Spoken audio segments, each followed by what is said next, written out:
merciful. Dear student, in today's session, you'll be learning about applied linguistic. What is applied linguistic? Aisha, she has already studied about applied linguistic, and I think that she knows about discourse analysis as well. Then we'll be Yes, sir. talking about a human language versus animal language. There is a difference between human language and animal language. If we talk about the animal language, it is a limited one. Animals just repeat certain action behaviors, but human language, he can think forth, behind, and present, past, and combined present, past, and it has a productivity in it. Talk about the parrot. You can teach parrot certain sentences and it will be repeating again and again. But once it is asked to produce a lot of sound from one sentence or from one word, it can't. But human being can't. Even one sentence is given to a student, especially in MPhil, so they are writing thesis around about 150 pages. So what is this? This is what productivity in human language. Human language के अंदर displacement होती है, productivity होती है, arbitrariness होती है, and lot of things they have coined themselves. Talk about Shakespeare. It is said that Shakespeare has coined around about 50,000 words. So clubbing together one word and then joining, compounding, clubbing, he has got a lot of word. Even certain word he combining with the word and taking from the other literature, Roman Greek's literature, and produced new words.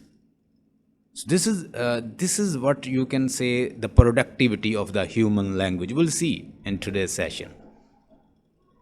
Then we are going to discuss in American literature. As you know, we were discussing about American literature. So we try to discuss about Morning Become Electra. Very first time name of this psychiatrist, or you can say psychologist, Sigmund Freud. He belongs to Austria, and he discovered two complex, Oedipus complex and Electra complex. According to Sigmund Freud, in male there is a kind of Oedipus complex. He is having attraction towards male, especially mother. So it will be known as the Oedipus complex. And then he further explained Electra complex occur when the female, she is enormously, or she is intensely attached with father, and she is having a hatred toward mother. It will be known as Electra complex. So he has taken certain concept from the ancient Greek concept, especially from Aeschylus and Agamemnon's and Oedipus, like Sophocles' work Oedipus. So like these things he combined, and after that he has given a new concept related to the mind of the people, especially male and female, he has explained. Then we'll be discussing about Romeo Juliet. As Romeo said, especially in Romeo Juliet, last time I sent you one sentence. Romeo asked flower, what is in the name? Whatever you call flower or rose, it will give fragrance. उसका ultimate result जो है वो क्या होता है? Fragrance देता है. तो आप जिस मर्जी नाम से एक रोज़ को पुकारें, नेम से कोई फ़र्क नहीं पड़ता, उसका फंक्शन जो है वो देखना चाहिए. तो बड़ी विटी कोट्स जो हैं वो बोलता है. तो ये रोमियो जूलियट का जो प्ले है, इसके ऊपर बहुत इसको ड्रामेटाइज किया गया है, इसके ऊपर ड्रामाज बनाए गए हैं, इसके ऊपर अभी भी लोग जो हैं वर्क कर रहे हैं, इंडियन मूवीज़ बना चुके हैं. इसके अलावा आप देखें बहुत सारे हॉलीवुड और जितने भी बड़े बड़े ये मूवीज़ बनाते हैं, उन्होंने इसके ऊपर वर्क किया है. तो ये शेक्सपियर का प्ले है. Discourse analysis, we'll discuss about discourse analysis, and we'll also discuss life work of the Eugene O'Neill. So let's start. Let me close this video.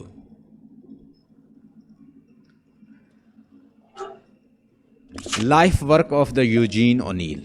Eugene O'Neill के ऊपर मैंने पहले भी बहुत सारे लेक्चर दिए हैं, तो आप उससे भी देख सकते हैं, लेकिन मैं हमेशा कोशिश करता हूँ कि फ्रेश जो होती है इन्फॉर्मेशन वो पहले से बेटर होती है। यूजीन ओनील 1888 में पैदा हुए हैं अमेरिका के अंदर और इनकी डेथ हुई है 1953 को। मैंने आपको एक कोट बताया था एजरा पॉन्ड का। Ezra pond said that make it new. क्या कहा था उसने? Make it new. एंशंट जो चीज़ें हैं, जो एंटिकिटी होती है या जो एंटीक नॉलेज है या एंटीक इन्फॉर्मेशन है या एंशंट इन्फॉर्मेशन है, उसके अकॉर्डिंग वो हमेशा ब्यूटीफुल है, वो एक अच्छी फॉर्म में मौजूद है। But we have to just reinterpret it, reform it, reshape it, and by reshaping and reforming and interpreting will be having a outstanding information, outstanding thing from the ancient things. He says that we have to reshape the ancient things. उसने कहा ना make it new। तो ये भी इसी चीज़ का कायल है। कैसे?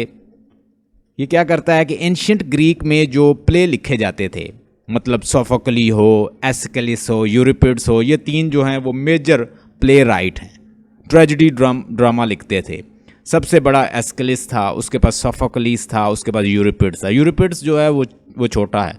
इन लोगों ने बहुत सारे प्ले लिखे थे, ओनली 6-7 राउंड अबाउट इस तरह इनके सर्वाइव्ड हैं। जैसे एस्किलिस के भी 7 प्लेयर्स जो हैं वो सर्वाइव्ड हैं, बाकी पार्शल फॉर्म में अगर मौजूद भी तो हैं।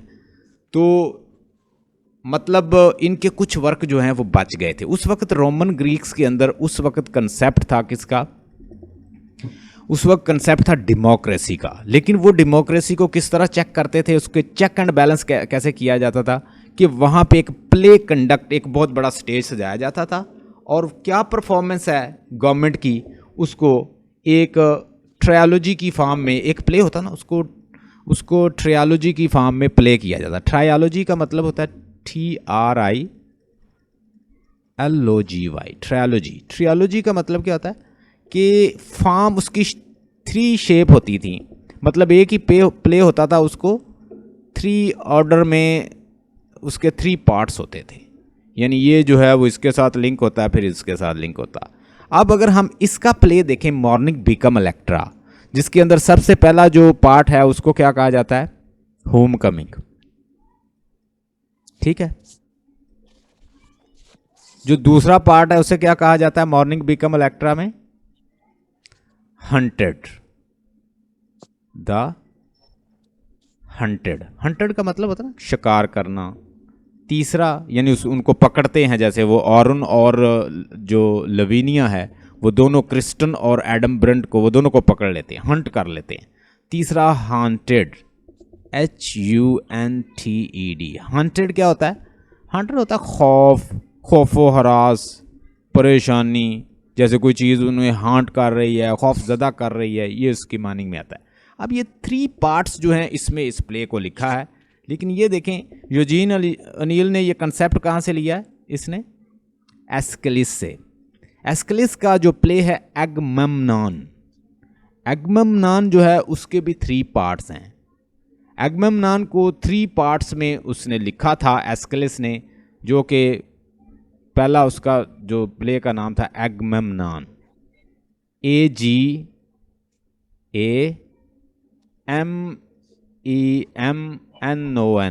एगमेम्नॉन। ठीक है। या पूछ सकते हैं कि एस्किलिस ने जो प्ले लिखा है, ट्रायोलॉजी में लिखा है, उसके अंदर जो उसका हीरो है एगमेम्नॉन, उसके कितने पार्ट्स हैं?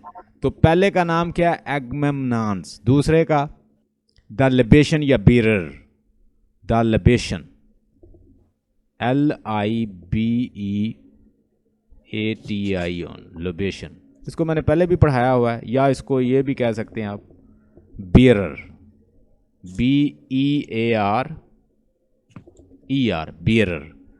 तीसरा ह्यूमैनिटीज, EUMENIDES। यानी ये 3 पार्ट्स थे, उसी में फिर उसको फॉलो करता हुआ यूजीन ओनील ने वही फार्मूला, मैं फिर कहूँगा कि जो एजरा पॉन्ड का दिया हुआ था कि मेक इट न्यू। चीज़ें एंशिएंट ग्रीक में चीज़ें बहुत अच्छी हैं, उसको ज़रा न्यू पॉलिश करके तो आप पेश तो करें। You will be having a new information, you will be having a new form, you will be having a new quite new thing, आप एक न्यू चीज़ क्रिएट कर लोगे अगर आप उसको। तो इसने क्या किया, वही आइडिया लिया। वहाँ पे भी एक औरत है, उसका नाम है क्वीन है, उसका नाम है क्लैटेमनेस्ट्रा। वो एगमेमनान की वाइफ है और वो एगमेमनान का वेट कर रही है। एगमेमनान ने उसकी बेटी इफिजिनिया को उसने क्या किया था, किल कर दिया था, मतलब गॉडेस को खुश करने के लिए उसको सैक्रिफाई कर दिया था। तो उसके मन में गुस्सा था अपने हस्बैंड के लिए। तो जब वो ट्रॉय से जंग जीत के वापस आता है और साथ एक कंकूबाइन को लेकर आता है, एक सेक्स स्लेव को लेकर आता है, कैसेंड्रा को। कैसेंड्रा जो थी वो बिलव्ड थी किसकी, अपोलो की। अपोलो के साथ उसने धोखा दिया, तो अपोलो ने उसे कहा तुम्हें प्रोफेसी की देता हूँ, तुम्हें ये करैक्टरिस्टिक देता हूँ, तुम्हारे अंदर ये हमेशा अहलियत रहेगी कि तुम प्रोफेसी कर सकोगी, लेकिन ये तुम्हें कर्स है, तूने मेरी मोहब्बत को जुटलाया है, तो मैं तुम्हें कर्स करता हूँ कि तुम्हारा कभी भी कोई एतबार नहीं करेगा। कैसेंड्रा को जब एगमेमनान वापस लेकर आता है तो उसे नज़र आ जाता है कि किस तरह ये अब जिस्थियस के साथ मिलकर, यानी इसके कज़न के साथ, एगमेमनान के कज़न के साथ मिलकर किस तरह ये एगमेमनान को मारेगी। फिर कैसेंड्रा कहती ये मुझे मारेगी। वो वहाँ पे शोर डालती है। उसे वो घर जो है ऐसे लगता है जैसे कोई मकबरा हो, जैसे कोई मौत हो, जैसे कोई ग्रेव यार्ड हो, लेकिन वो फिर भी वो अंदर चली जाती है और उसकी प्रोफेसी पे कोई यकीन नहीं करता। अल्टीमेटली वो जिस्थियस जो उसका कज़न होता है, जिसके साथ वो इलिजिटिमेट रिलेशन में होती है क्लैटेमनेस्ट्रा, वो उसके साथ मिलके एगमेमनान को मार देती है।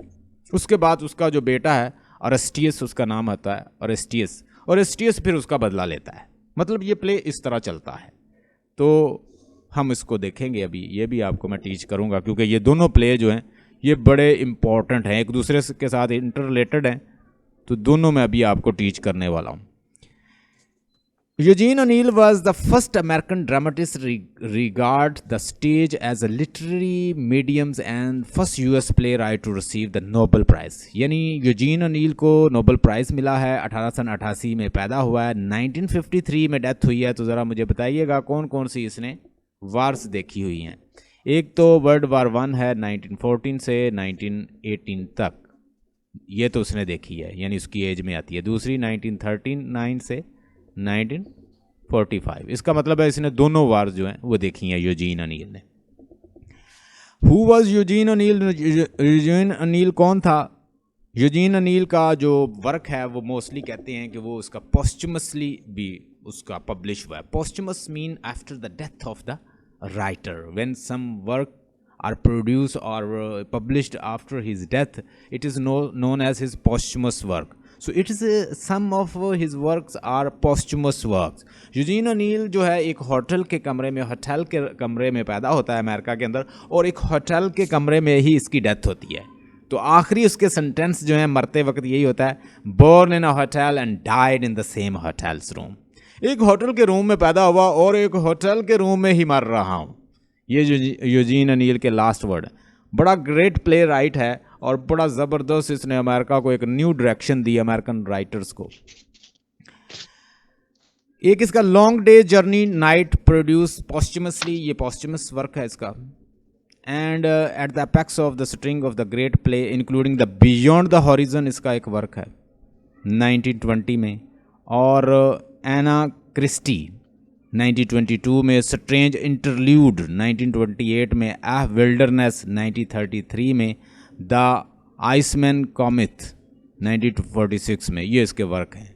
और मॉर्निंग बीकम इलेक्ट्रा। पहला कहाँ हुआ? ओनील जो है इसकी डेथ होती है नवंबर 27, 1953, बॉस्टन मैसाचुसेट्स।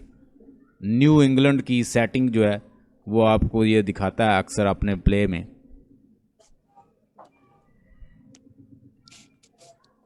ये उसका वर्क है। और ये एक रियलिस्ट, इसे कहते हैं रियलिस्ट। देखें माइंड के अंदर जैसे उसने सिगमंड फ्राइड का जो कंसेप्ट है, इडिपस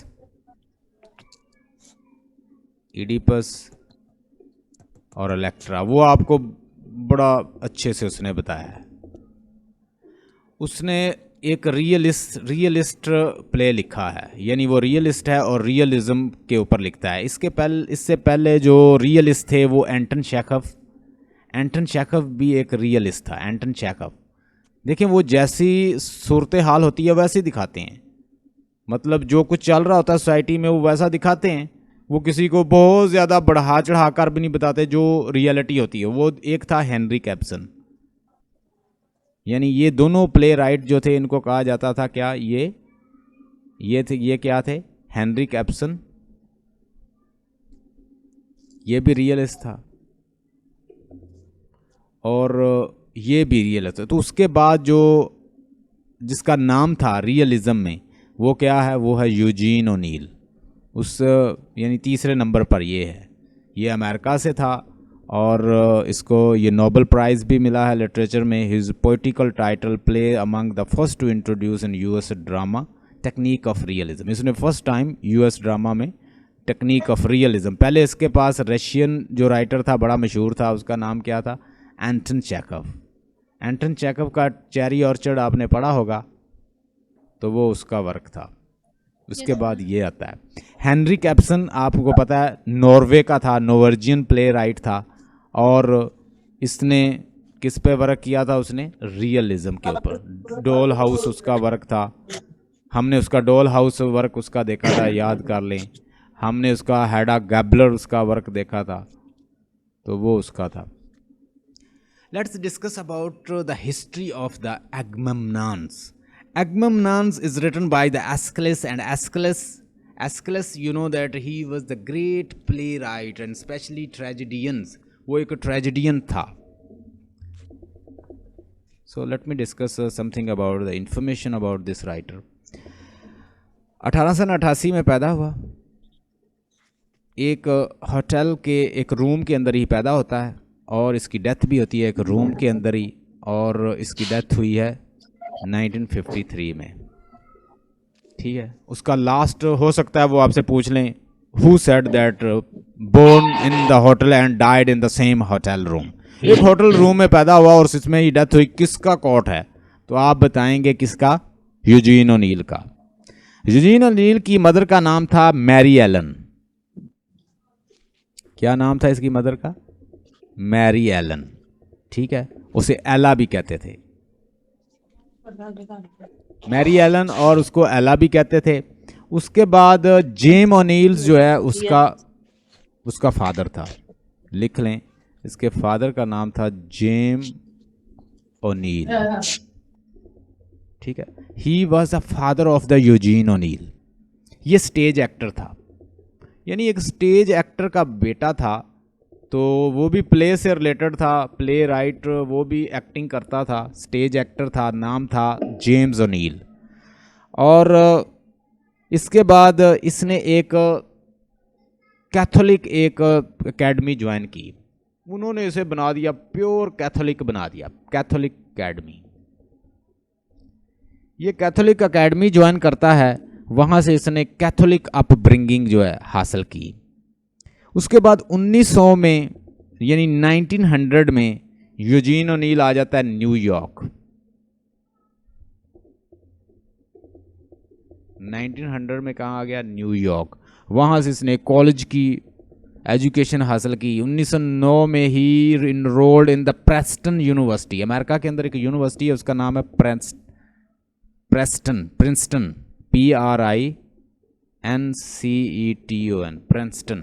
प्रिंसटन यूनिवर्सिटी। इसने प्रिंसटन यूनिवर्सिटी ज्वाइन की, जो कि कहाँ मौजूद है, अमेरिका के अंदर, और वहाँ से ये अपनी यूनिवर्सिटी की तालीम हासिल करता है।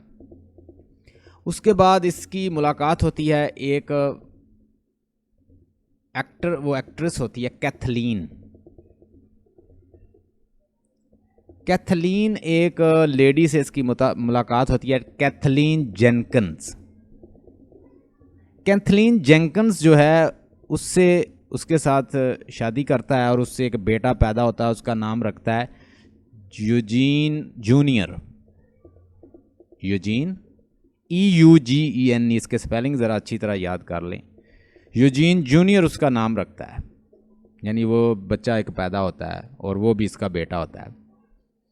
उसके बाद 1912 में ओनील जो है वो बैटल करता है टीबी से, मतलब he was victim of the tuberculosis mean TB.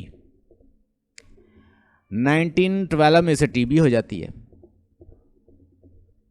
और उसके बाद ये उससे फिर बैटल करता है, रिकवर हो जाता है। फिर 1916 में इसने अपना एक फर्स्ट प्ले लिखा। यूजीन ओनील ने अपना फर्स्ट प्ले कब लिखा? 1916 में। यूजीन ओनील का पहला जो प्ले है, यूजीन का जो पहला प्ले है वो 1916 में आया था। तो फर्स्ट प्ले उसका नाम लिख लें, bound east for Cardiff. Bound east for Cardiff. ये जो चीज़ें हैं काफ़ी इम्पोर्टेंट हैं, इनको नोट करते जाएं। इसका पहला प्ले आया था 1916 में, और यूजीन का जो 1916 में प्ले आया था उसका नाम था बाउंड ईस्ट फॉर कार्डिफ। इसको नोट कर लें। 1916 में ही इसकी मुलाकात होती है एक राइटर से। वो इसकी राइटर होती है, मतलब वो भी एक राइटर है, ये खुद भी एक राइटर भी था, प्ले राइट भी था, और इसने एक्टर भी काम किया अपने फादर के साथ। 1916 में इसकी एक राइटर से मुलाकात होती है, उसके साथ भी ये मोहब्बत में मुबतला होता है। उसका नाम होता है एग्नेस बोल्टन, BOULTON। उस बोल्टन के साथ ये शादी करता है, उससे 2 बच्चे पैदा होते हैं। एक का नाम है शेन ओनील, शेन ओनील। एक का नाम है ऊना, ये ओ बड़ा है, ऊना ओनील। ऊना ओनील जो है ये एक डायरेक्टर होता है, उसके साथ ये मोहब्बत कर लेती है, मतलब वो काफ़ी बड़ा होता है। यूजीन ओनील इसको मना करता है कि ऊना को कि तुम इस डायरेक्टर से दूर रहो, वो बड़ा एजड है। ये लेकिन उसी से शादी करती है, तो ये इसको अपनी दौलत से आग कर देता है। इसको हमने पहले भी देखा, याद होगा, आयशा को याद होगा, इसको हमने बड़ा डिटेल डिस्कस किया था। यूजीन ने एक पुलिट्जर अवार्ड भी जीता है, और फॉर बियॉन्ड द हॉरिजन इसने 1920 में लिखा है। बियॉन्ड द हॉरिजन इसने 1920 में लिखा है, ये मैंने आपको पहले भी बता दिया है। So let's discuss about the Agamemnon's. अब हम एगमेमनॉन को डिस्कस कर लेते हैं। एगमेमनॉन का जो बैकग्राउंड है, ये 2 भाई होते हैं, आर्टियस और उसके बाद थिस्टिस। थिस्टिस और आर्टियस जो है, आर्टियस ये दो भाई होते हैं, और इन दोनों का किंगडम से इन दोनों की लड़ाई होती है। मतलब ये मैं आपको जस्ट थोड़ी सी हिस्ट्री बताऊंगा। ये क्या करता है कि इन दोनों की लड़ाई होती है, और ये इसके साथ क्या है, गुस्सा है, क्योंकि इसने क्या किया है, इसने सल्तनत ले ली है जो कि मिलनी थी इसको, आर्टियस को। तो आर्टियस जो है इसके बेटे को क्या कर लेता है, अगवा कर लेता है, किडनैप कर लेता है इसके बेटे को, और आर्टियस उसको कुक करता है। कुक करके आर्टियस इस थिस्टियस को खिला देता है। थिस्टियस को जब पता चलता है कि इसने इसी के बेटे को मतलब पका के इसको खिला दिया है, तो वो उसको कर्स करता है और उससे बदला लेने का सोचता है। इसके आर्टियस के 2 बेटे हैं, एक तो है एगमेमनॉन और दूसरा क्या है, मेनलियस। याद रखिएगा, इनकी मैं आपको स्टोरी सुनाऊंगा। अगर आपने हेलन ऑफ द ट्रॉय जो है, हेलन मूवी देखी है, तो आपको काफ़ी हद तक अंदाज़ा हो जाएगा। का बैकग्राउंड ज़रा देखिएगा। ये आर्टियस और थिस्टियस जो हैं, ये आर्गोस नामी एक प्लेस है जहाँ पे ये हुकूमत करते हैं, यानी जो इनके पेरेंट्स थे वो यहाँ पे हुकूमत करते थे। अब इन दोनों की लड़ाई होती है इस किंगडम से। आर्टियस के 2 बेटे हैं, एक है एगमेमनॉन्स और एक है मेनलियस। मेनलियस एगमेमनॉन की शादी होती है क्लेटेमनेस्ट्रा से, और मेनलियस की शादी होती है हेलेन से। याद रखिएगा, हेलेन जो वाइफ है वो किसकी है, मेनलियस का। और इस हेलेन के ऊपर आपने देखा होगा होमर ने भी लिखा है, विर्जिल ने भी लिखा है, ठीक है, एस्किलस ने भी लिखा है, सोफोक्लिस ने भी लिखा है, यूरिपिड्स ने भी लिखा है, और बहुत सारे जो ग्रीक्स राइटर हैं, लैटिन ग्रीक्स राइटर हैं, उन्होंने इनके ऊपर लिखा है इनकी स्टोरी। ये इनके जो मास्क हैं वो काफ़ी सालों पहले मिले हैं, और उन मास्क के ऊपर क्या अगमेम्नान का मास्क जो है वो मिला। मास्क मीन जो चेहरे पे चढ़ा के वो प्ले करते थे। तो वहाँ से इसकी स्टोरी का फिर पता चला, होमर और इस तरह किस किस ने लिखा है। क्लेटेमनेस्ट्रा का जो बेटा है ओरेस्टियस और इफिजीनिया, ये इसका एक बेटी है और एक इसका बेटा है। ये क्लेटेमनेस्ट्रा की जो ये बेटी है इफिजीनिया, ये वही बेटी है जिसको वो क्या करता है अगमेम्नान इसकी कुर्बानी दे देता है, ताकि हवाज का रुख जो है उसकी फेवर में हो और वो ट्राय पे जाके हमला करे। होता यूं है कि अर्टियस ने किंगडम पे कब्जा कर लिया है, और अर्टियस से थिस्टियस जो है वो वापस लेना चाहता है किंगडम। इसका एक बेटा है, उसका नाम है एजिस्थियस। एजिस्थियस जो है वो एंड हैड अ 2 सन, इसके 2 बेटे थे। एक को ये अगवा कर लेता है और दूसरे को क्या करता है, एक को ये अगवा कर लेता है और दूसरे को ये अपने पास रखता है। उसका नाम है एजिस्थियस, जो कि लेटर जो है वो अर्टियस को and had 2 sons and 1 was killed by the अर्टियस। अर्टियस इसको मार देता है इसके बेटे को और इसी को खिला देता है। ये कर्स करता है इसके ऊपर थिस्टियस, और थिस्टियस इसके ऊपर हमला करता है, और हमला करके थिस्टियस क्या करना चाहता है, इससे बदला लेना चाहता है। ये क्या करता है, इसका जो थिस्टियस है ये इसको अर्टियस को मार देता है। अब इसके 2 बेटे हैं, ये दोनों ये छुप के किसी और रियासत में ग्रीक में चले जाते हैं। वहाँ का जो बादशाह होता है उसकी 2 बेटियां होती हैं, क्लेटेमनेस्ट्रा और हेलन। उस बादशाह की जब डेथ होती है तो अगमेम्नान जो है इसको, ये बहुत भूखा था, लैंड का बहुत भूखा था, ज़मीन का। इसने उस सल्तनत पे कब्जा कर लिया और क्लेटेमनेस्ट्रा से शादी कर ली, और मेनलियस की शादी इसने हेलन से करवा दी। एक स्टेट का ये मालिक बन गया, मेनलियस को वो स्टेट दे दी। और ये क्या करता है, अगमेम्नान अपनी जो सल्तनत है वो जिस्थियस से वापस ले लेता है, क्योंकि इसका बेटा जो इसने मारा था अर्टियस को, और उसके बाद उसके ऊपर काबज क्या हो गया था, थिस्टियस के बेटे को ही फिर वो सल्तनत मिली थी। और ये जो दोनों हैं ये दौड़ गए थे। अब जब ये ताकत में आता है तो ये जिस्थियस के ऊपर दोबारा हमला करके क्या करता है, जिस्थियस से वापस ले लेता है वो स्टेट, और उस स्टेट का मालिक ये खुद बन जाता है आर्गोस का। अब आर्गोस का इस वक्त कौन है प्रिंस, वो अगमेम्नान है। और जिस्थियस जो है इसको मुल्क बदर कर देता है, मतलब उसको निकाल देता है।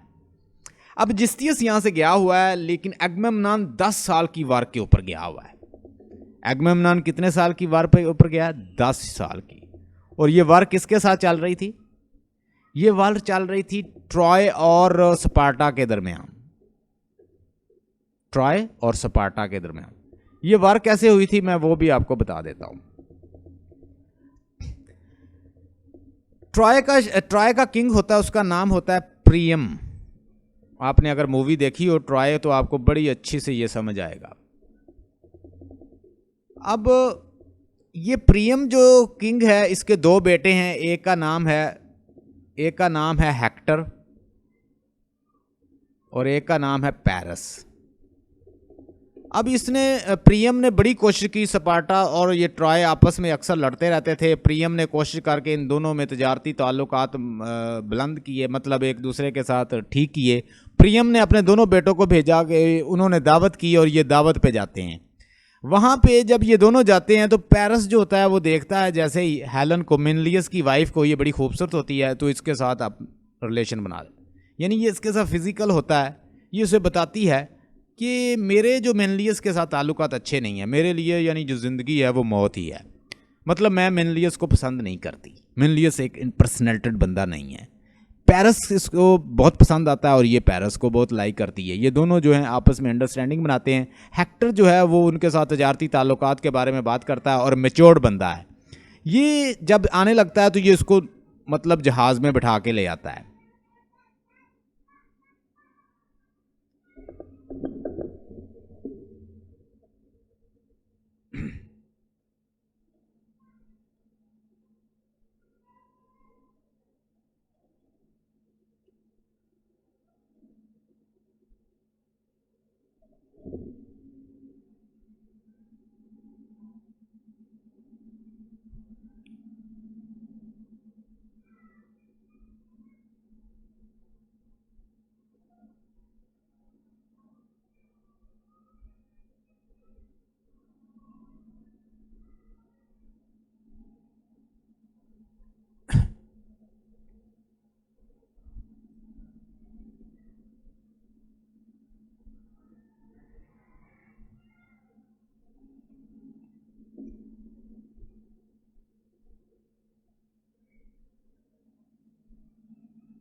Welcome back.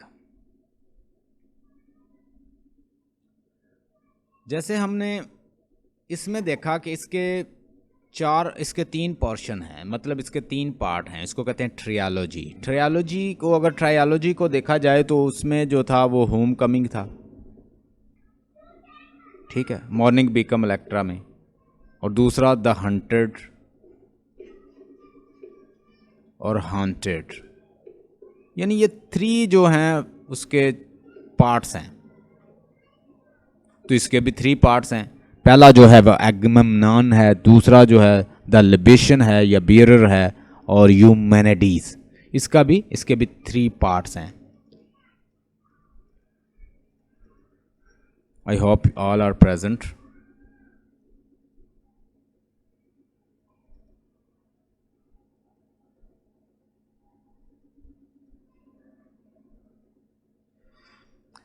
अच्छा, ये होता यूं है कि ये जैसे ये आता है, इसके फादर ने, ट्रॉय का जो किंग है प्रियम ने बड़ी मेहनत की और उस बेचारे ने स्पार्टा के साथ लड़ाई को ख़त्म किया और तजारती ताल्लुकात जो हैं वो बहाल किए।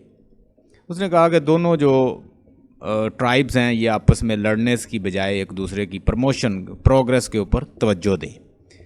प्रियम अपने बेटों को भेजता है, किसको, हेक्टर को और पेरिस को, कि वो जाकर इन ताल्लुकात को और मजबूत करें। और वो फीस्ट, एक बहुत बड़ा पार्टी कंडक्ट करते हैं। हेक्टर और दूसरा पेरिस जो हैं ये दोनों जाते हैं। ये एक यंग है और ये मैच्योर्ड है। जब ये इसको हेलन को निकाल के, मतलब इसको भगा के ले आता है, तो ये जहाज़ के अंदर बताता है कि हेक्टर को कि मैं ब्रदर आपको बताता हूँ कि मैंने क्या चीज़ में लेकर आया हूँ। वो कहता है, वो दिखाता है कि मैं हेलन को लेकर आया हूँ। वो कहता है तुम इसे ले तो आए हो, तुम्हें पता है इसका अंजाम क्या होगा। वो कहता है कि ये जो स्पार्टन है ये आराम से नहीं बैठेंगे, अल्टीमेटली लड़ेंगे, और वो हमारा एक एक बच्चा इसके बदले जलेगा। They will kill us, fool, you have done a great wrong, तुमने बहुत बुरा किया है, यू हैव डन रॉन्ग। वो कहता है मेरा कसूर क्या है, मैंने प्यार किया। कहता है what about the love of your children, our children, what about the love of the Troy, what about the love of the Troy people, and they will die, they will fight, और बहुत सारे लोग जो हैं बच्चे यतीम हो जाएंगे, लोग लड़ मरेंगे, तुम्हें इसका पता नहीं है। मतलब इसका मतलब है, हेक्टर जब बहुत बड़ी स्पीच करता है और वो कहता है कि ये तुम प्यार की बात कर रहे हो, बताओ कि ट्रॉय की मोहब्बत कहाँ गई। ये हेलन को तुम ले आए हो, वो ग्रीक जो हैं वो हमारा पीछा करेंगे और वो हमें छोड़ेंगे नहीं। ग्रीक जो हैं हर सूरत, ये रोमन थे, ये ट्रॉय वाले जो थे ये रोमन थे, और वो क्या थे, वो ग्रीक थे। और वो अल्टीमेटली, जैसे वो डॉक्टर फास्टर्स के अंदर लिखा है, was that the face that launched thousands of ships and burned the topless tower of Helium, sweet Helen make me immortal with a single kiss। ये उसी का रेफरेंस।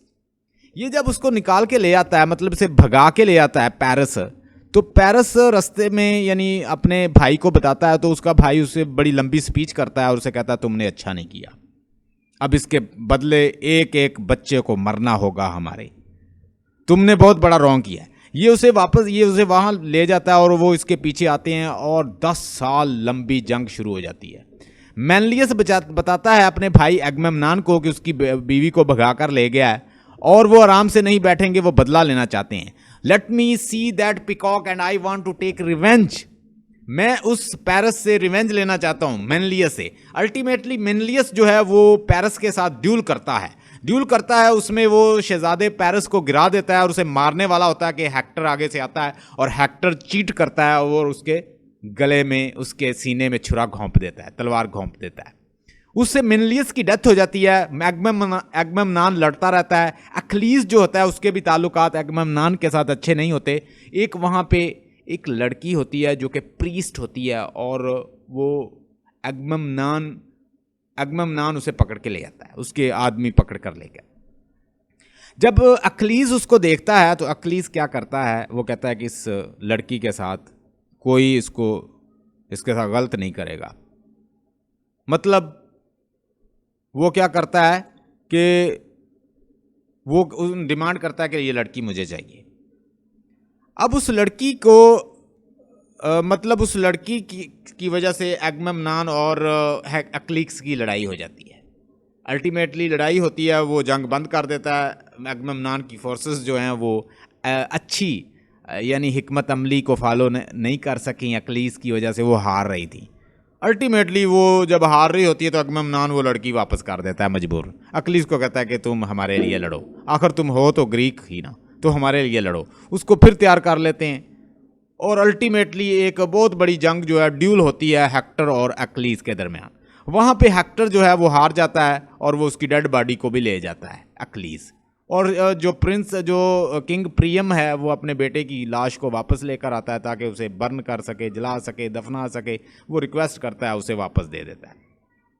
इस तरह अल्टीमेटली अक्लीस को पैरस जो है वो तीर उसके मारता है और उसके पाँव में लगते हैं और जिससे वो ज़ख्मी हो जाता है और अल्टीमेटली उसकी डेथ हो जाती है। मतलब अक्लीस जो है वो वहाँ पे उसकी डेथ हो जाती है। ओवरऑल एगमेम्नान जीत जाता है। अब ये 10 साल की जंग के बाद वापस आ रहा है। कौन? एगमेम्नान।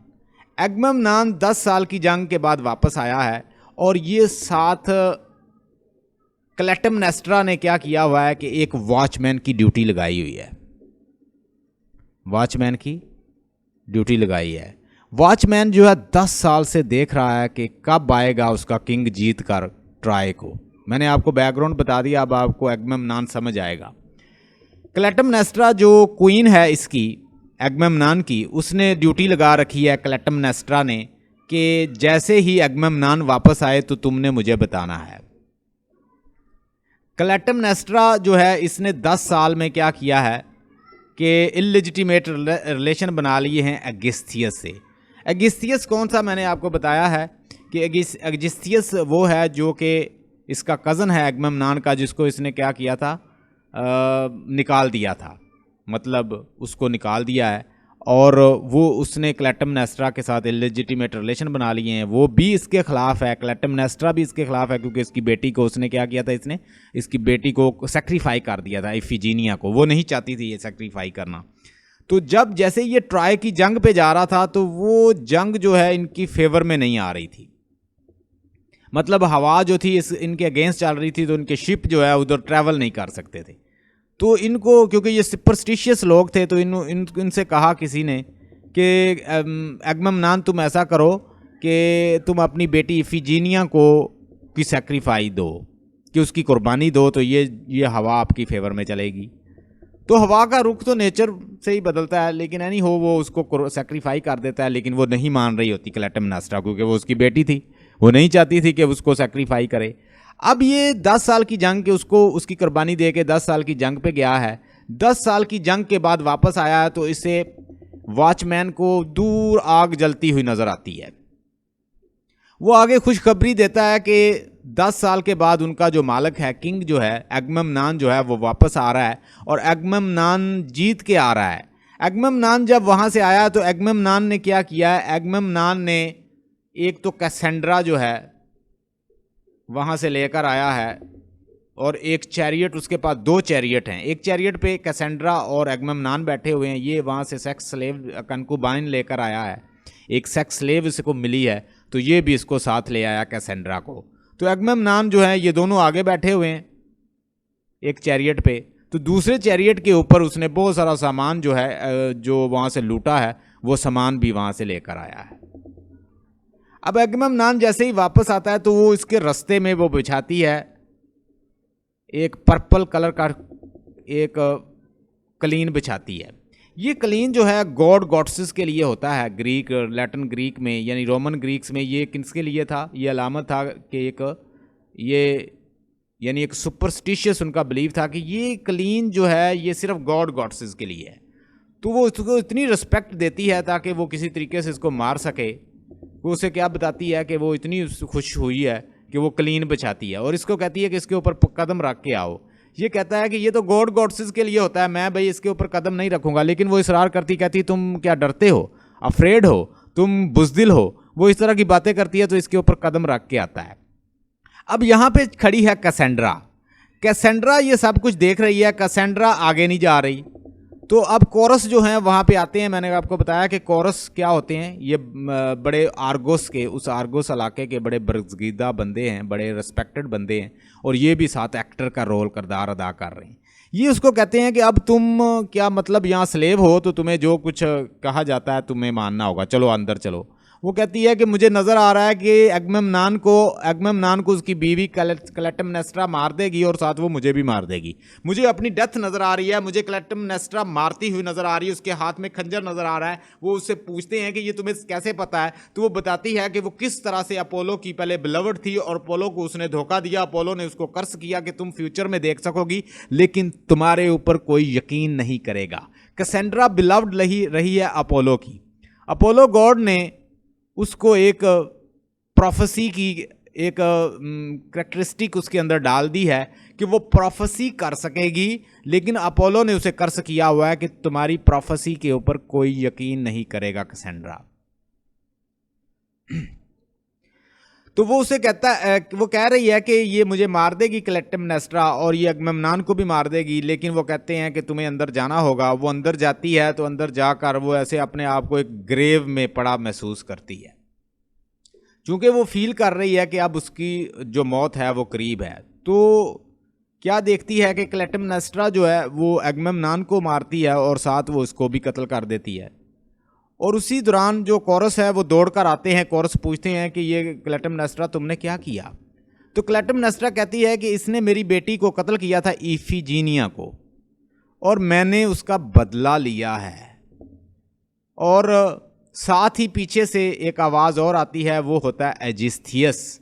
एजिस्थियस का मैंने बताया है कि वो थिस्टिस का बेटा था, जो कि अगमेम्नान का अंकल था, उसका बेटा तो, और कज़न था इसका अगमेम्नान का, जिसको इसने वहाँ से मुल्क बदर कर दिया था, उसको निकाल दिया था। अगमेम्नान, अब अगमेम्नान की डेथ हो चुकी है और उसके साथ कैसेंड्रा की डेथ हो चुकी है, जो सेक्स स्लेव साथ लेकर आया था। सेक्स स्लेव साथ लेकर आया था क्योंकि जो औरत मिलती थी उसको सेक्स स्लेव बना लेते थे ये रोमन ग्रीक्स। तो वो ये कैसेंड्रा जो है वो भी साथ लेकर आया था, उसकी भी डेथ हो गई है, जो कि प्रोफेसी कर सकती थी, और साथ अगमेम्नान की भी डेथ हो गई है।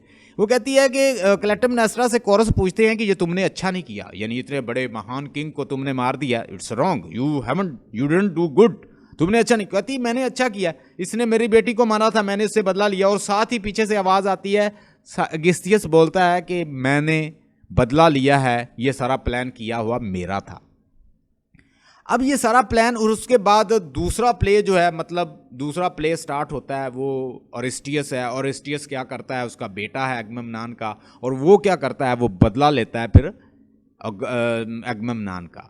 ओरेस्टियस मारता है एजिस्थियस को और साथ क्लैटेमनेस्ट्रा, दोनों को मारता है। ये उसके बाद प्ले आएगा। तो हम जो प्ले पढ़ रहे हैं अभी, मॉर्निंग बिकम इलेक्ट्रा, तो अगर आप गौर से देखें तो ये प्ले हमें इसी जैसा लगता है। इसके अंदर करैक्टर हैं, एक है क्रिस्टन, जो कि वाइफ है किसकी, वो वाइफ है एजरा मेनॉन की। एजरा मेनॉन की वाइफ है, उसका नाम है क्रिस्टीन। क्रिस्टीन का बेटा, क्रिस्टीन और एजरा मेनॉन का एक बेटा है आरुन मेनॉन, और उसकी एक बेटी है लवीनिया मेनॉन। ये एक मेनॉन ख़ानदान है। इसके बारे में, इसकी हिस्ट्री मैं आपको साथ साथ बताऊंगा। ये सारे करैक्टर्स हैं। एडम ब्रंट जो है, एडम ब्रंट बेटा है मैरी ब्रंट का। मैरी ब्रंटम जो है ये मोहब्बत करती थी डेविड मेनॉन से। इब मेनॉन जो था वो फादर था, वो एक प्योरिटन फैमिली थी। और प्योरिटन्स क्या करते हैं, अपनी ख्वाहिशात को, अपनी विशेस को, अपने सेक्सुअल डिज़ायर को बहुत ज़्यादा सप्रेस करते हैं, और वही उनका एक साइको डिजीज़ बन जाता है। वो अपने ही जो मेंबर्स होते हैं उसकी तरफ सेक्सुअली अट्रैक्टेड हो जाते हैं। इसने एक साइकोलॉजिकल डिजीज़ बताई है कि जब आप ख्वाहिशात को इतना सप्रेस करते हैं कि उनको किसी साइड से भी आउटलेट नहीं देते, वो इमोशंस, पैशन आपके किसी साइड से भी जब खारिज नहीं होते, तो वो अल्टीमेटली एक ख़तरनाक फॉर्म में बाहर आते हैं। तो इसी तरह एक पीटर लड़का है और एक सेथ है इसके अंदर करैक्टर, और पीटर जो है, पीटर की बहन है, उसका नाम है हैजिल। हैजिल से मोहब्बत करता है आरुन, और पीटर मोहब्बत करता है लवीनिया से। यानी ये इनके ओवरऑल जो हैं करैक्टर हैं। और इसके 3 पार्ट्स हैं इस प्ले के अंदर। ये सरगोदा यूनिवर्सिटी के कोर्स में भी है, ये यूएस के कोर्स में भी है, ये पीयू के कोर्स में भी है, और दीगर यूनिवर्सिटी, बड़ी बड़ी यूनिवर्सिटी के कोर्स में ये पाया जाता है, ये मतलब प्ले। और ये बड़ा ज़बरदस्त प्ले है, इससे ज़रूर क्वेश्चन आएंगे। होम कमिंग इसका पहला एक पार्ट है, जो मैंने आपको बताया ट्रियोलॉजी की फॉर्म में लिखा गया है। ट्रियोलॉजी का मतलब क्या होता है? 3 पार्ट्स होते हैं प्ले के। दूसरा पहला पार्ट है होम कमिंग, और दूसरा हंटेड, और तीसरा हांटेड। अभी मैं इसको आपको बड़ी सिंपल सी स्टोरी सुनाऊंगा, इंशाल्लाह ये आपको याद हो जाएगी और कभी नहीं भूलेगी। ये है क्रिस्टन और उसका बेटा आरुन। ये जो मदर है, ये क्या है? ये इन दोनों में है इडिपस कम्प्लेक्स। इडिपस कम्प्लेक्स का मतलब आपको पता है कि जब बेटा जो है वो मदर की तरफ सेक्सुअली अट्रैक्टेड हो, और मदर जो बेटे की तरफ, तो उसको हम कहेंगे इडिपस कम्प्लेक्स। और ये है बेटी लवीनिया, और इसका फादर है एजरा मेनान। एजरा मेनान और इसकी बेटी जो है, इनके अंदर कॉम्प्लेक्स है इलेक्ट्रा कॉम्प्लेक्स। क्या कॉम्प्लेक्स है? Electra complex. और इसको दरियाफ्त किसने किया था? सिगमंड फ्राइड ने। अब इन दोनों के दरमियान ये इसकी तरफ सेक्सुअली अपने फादर की तरफ अट्रैक्टेड है, और ये मदर को कत्ल करना चाहती है कि मदर किसी तरीके से मेरे रास्ते से हट जाए। अब ये दोनों देखें, ये दोनों माँ बेटी हैं। ये अक्सर न्यूयॉर्क जाती है, और न्यूयॉर्क ये कहती है, बहाना बनाती है कि वो एजरा मेनान से मिलने जा रही है। लेकिन ये एजरा मेनान से मिलने नहीं जाती। ये क्या करती है? ये एडम ब्रंट से मिलती है चोरी छुपे, और ये जो है इसके ताक़ुब में रहती है कि ये क्या करती है मेरी मदर, और ये हरगिज़ इसको अपनी मदर की एक्टिविटी को पसंद नहीं करती। इस तरह हम देखते हैं कि इसमें लेटर हम देखते हैं कि ये आरुन है, और ये अपनी पहले तो मदर की तरफ सेक्सुअली अट्रैक्टेड होता है। मदर की डेथ हो जाती है तो ये अपने आप को बहुत अकेला फील करता है, तो ये अपनी सिस्टर की तरफ फिर सेक्सुअली अट्रैक्टेड हो जाता है। ये एक और कम्प्लेक्स जो है ये बनता है। तो ये क्या करता है? इसको प्रपोज करता है कि वो उसके साथ ही ताल्लुकात बनाए रखे, और let you be I be Ezra and you be Christine. तुम क्रिस्टन बन जाओ और मैं एजरा बन जाता हूँ, हम इसी ताल्लुक को हम मेंटेन रखते हैं। लेकिन जब वो उसे बताती है कि वो मोहब्बत करती है पीटर से, और पीटर से शादी करना चाहती है, तो वो उसको हरगिज़ लाइक नहीं करता, और उसे बताता है कि अगर तुम शादी करोगी पीटर से तो मैंने सारी दास्तान जो है मेनान ख़ानदान की लिख रखी है, और मैं लोगों को दिखा दूंगा। वो कहती है तुम लोगों को ना दिखाना, मैं तुम जो जैसे कहोगे मैं करने के लिए तैयार हूँ। यानी वो उसे अपनी तरफ अट्रैक्ट करता है, अपनी सिस्टर को। और वो अब भूल चुका है, वो कभी मोहब्बत करता था हेजल से, पीटर की सिस्टर से, अब उसे भी भूल चुका है। अब ये जैसे ही शादी करने का माइंड बनाती है, यानी जो लास्ट हांटेड जो उसका पार्ट है उसके अंदर शादी करने का माइंड बनाती, तो उसको स्पिरिट नजर आती हैं एजरा मेनान खानदान की। So let's see from the start. असल में एक फैमिली है जो कि प्योरिटन वैल्यूज़ को बहुत लाइक करती है, प्योरिटनिज्म से ताल्लुक़ रखती है। अमेरिका के अंदर जो पहले लोग आए थे, मैंने आपको बताया था, वो प्योरिटन थे। वो कौन थे? प्योरिटन थे। और उन्होंने प्योरिटन लिटरेचर लिखा, और लोगों को तबलीग करने के लिए, प्योरिटन बनाने के लिए ही लिटरेचर लिखा था। उस वक्त प्योरिटन एज चल रही थी, तो वो प्योरिटन ही लिटरेचर प्रोड्यूस कर रहे थे, और वहाँ से लोग जो जाते थे वो ज़्यादातर प्योरिटन होते थे, वो वहाँ पे प्रीच करते और साथ लिखते। तो वहाँ पे प्योरिटन मज़हब जो है वो बहुत छा गया था। तो यहाँ पे देखें ज़रा, प्योरिटन जो हैं ये क्या करते हैं? अपनी वैल्यूज़ को क्या करते हैं? वैल्यूज़ से मजबूर हैं, उनकी अपनी वैल्यूज़ हैं, ट्रेडिशन है, कन्वेंशन है, वो सप्रेस करते हैं अपनी ख्वाहिशात को, ठीक है, रुपेल करते हैं, और बहुत ज़्यादा अपनी ख्वाहिशात को दबाने के बाद वो इस नतीजे पर पहुँचे हैं कि उनके अंदर इडिपस कम्प्लेक्स और इलेक्ट्रा कम्प्लेक्स जो है वो आम हो चुका है। ये दोनों कम्प्लेक्स उस फैमिली में आ चुके हैं। एब मनान जो होता है, ये नाम नोट कर लें। एब मनान के 2 बेटे थे। एब मनान के 2 बेटे थे, एक का नाम था एजरा और एक का नाम था डेविड मनान। इनके घर एक कैनेडियन नर्स थी जो कि एक काम करती थी, मेड सर्वेंट थी, जो कि एब मनान के घर काम करती थी और बड़ी खूबसूरत थी। उसका नाम था मैरी ब्रंटम। अब ये जो मैरी है ये काम करती है इनके घर। इसको डेविड जो है ये इसके साथ मोहब्बत में पड़ जाता है, और साथ एजरा मेनॉन जो है ये भी इसको लाइक करता है, लेकिन ये ज़्यादा अपने फादर के जो प्योरिटन वैल्यूज़ हैं उनको लाइक करता है और उसको उस पर हरगज़ कॉम्प्रोमाइज़ नहीं करना चाहता। वो उसको किसी भी सूरत अपनी जो मन की वैल्यूज़, जो पैशन फीलिंग्स हैं, वो कभी भी उसका इजहार नहीं करेगा, क्योंकि वो एक प्योरिटन है। चूँकि being a Puritan he will not compromise on the puritanical values. वो नहीं बताता कि उसके मन में क्या है। मोहब्बत वो अंदर ही अंदर इससे करता रहता है, लाइक इसको कर रहा है, ये बड़ी खूबसूरत है। लेकिन डेविड मेनॉन क्या करता है, इसके साथ रिलेशन बनाता है और इसको प्रेग्नेंट कर देता है, इसके साथ फिजिकल रिलेशन बना लेता है। जैसे ही डेविड इसके साथ रिलेशन बनाता है तो एजरा को बहुत गुस्सा आता है। एजरा मेनॉन और प्लस जो है एब मेनॉन जो है, जो इनका फादर है, वो चूंकि प्योरिटन है, वो इनको लाइक नहीं करता कि रिलीजियस कोई एक्टिविटी करे। डेविड कहता है वो इससे शादी करना चाहता है। एब मेनॉन और एजरा जो है वो दोनों इसको घर से निकाल देते हैं और इसके घर को, वो जहाँ ये रहता होता है, उसको आग लगा देते हैं और इसको घर से निकाल देते हैं। उसको हिस्सा भी नहीं देते। और बिल्कुल यहाँ पे भी क्रिटिसाइज़ किया है कि अगर आप रिलीजियस वैल्यू को मानते हैं तो फिर आप डेमोक्रेटिक वैल्यू और जो रिलीजियस वैल्यूज़ जो होती हैं कि सब के साथ इंसाफ करना है, क्रिश्चियन जो वैल्यू है, उसके ऊपर आप पूरा क्यों नहीं उतरते। तो इस तरह डेविड के साथ बहुत बड़ा धोखा होता है। डेविड को घर से निकाल देता है। डेविड जो है ज़्यादा शराब पीता है। डेविड की डेथ हो जाती है, एक बेटा पैदा होता है, एडम ब्रंट उसका नाम रखा जाता है। और मैरी जो है उसको पैसों की ज़रूरत होती है, वो एजरा के पास जाती है, मुझे कुछ पैसा दे दो, हिस्सा दे दो। वो उसको धक्के मार के निकाल देते हैं। एडम ब्रंट बड़ा होता है और मरते वक्त ये उसको पूरी दास्तान बताती है कि किस तरह एजरा मेनॉन ने उसको धक्के मार के निकाला था, हिस्सा भी नहीं दिया था। तो एडम ब्रंट ने अपने दिल में ये सोच रखा है कि वो हर सूरत मेनॉन ख़ानदान से बदला लेगा। मैरी ब्रंटम का किस तरह उसके फादर और उसकी मदर को मरना पड़ा और वो उससे बदला लेना चाहता है।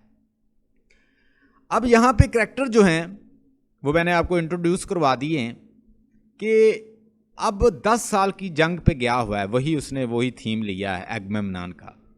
10 ईयर की वार पर गया हुआ है कौन, एजरा मेनॉन। एजरा मेनॉन एक सोल्जर है और वो एक जंग पर गया हुआ है, और उसके पीछे जो है उसकी वाइफ जो है उसने क्या किया, उसने इलिजिटिमेट रिलेशन बना लिए हैं एडम ब्रंट से। वो अक्सर जो है न्यूयॉर्क जाती है और न्यूयॉर्क बहाना ये बनाती है कि वो मिलने जा रही है एजरा से।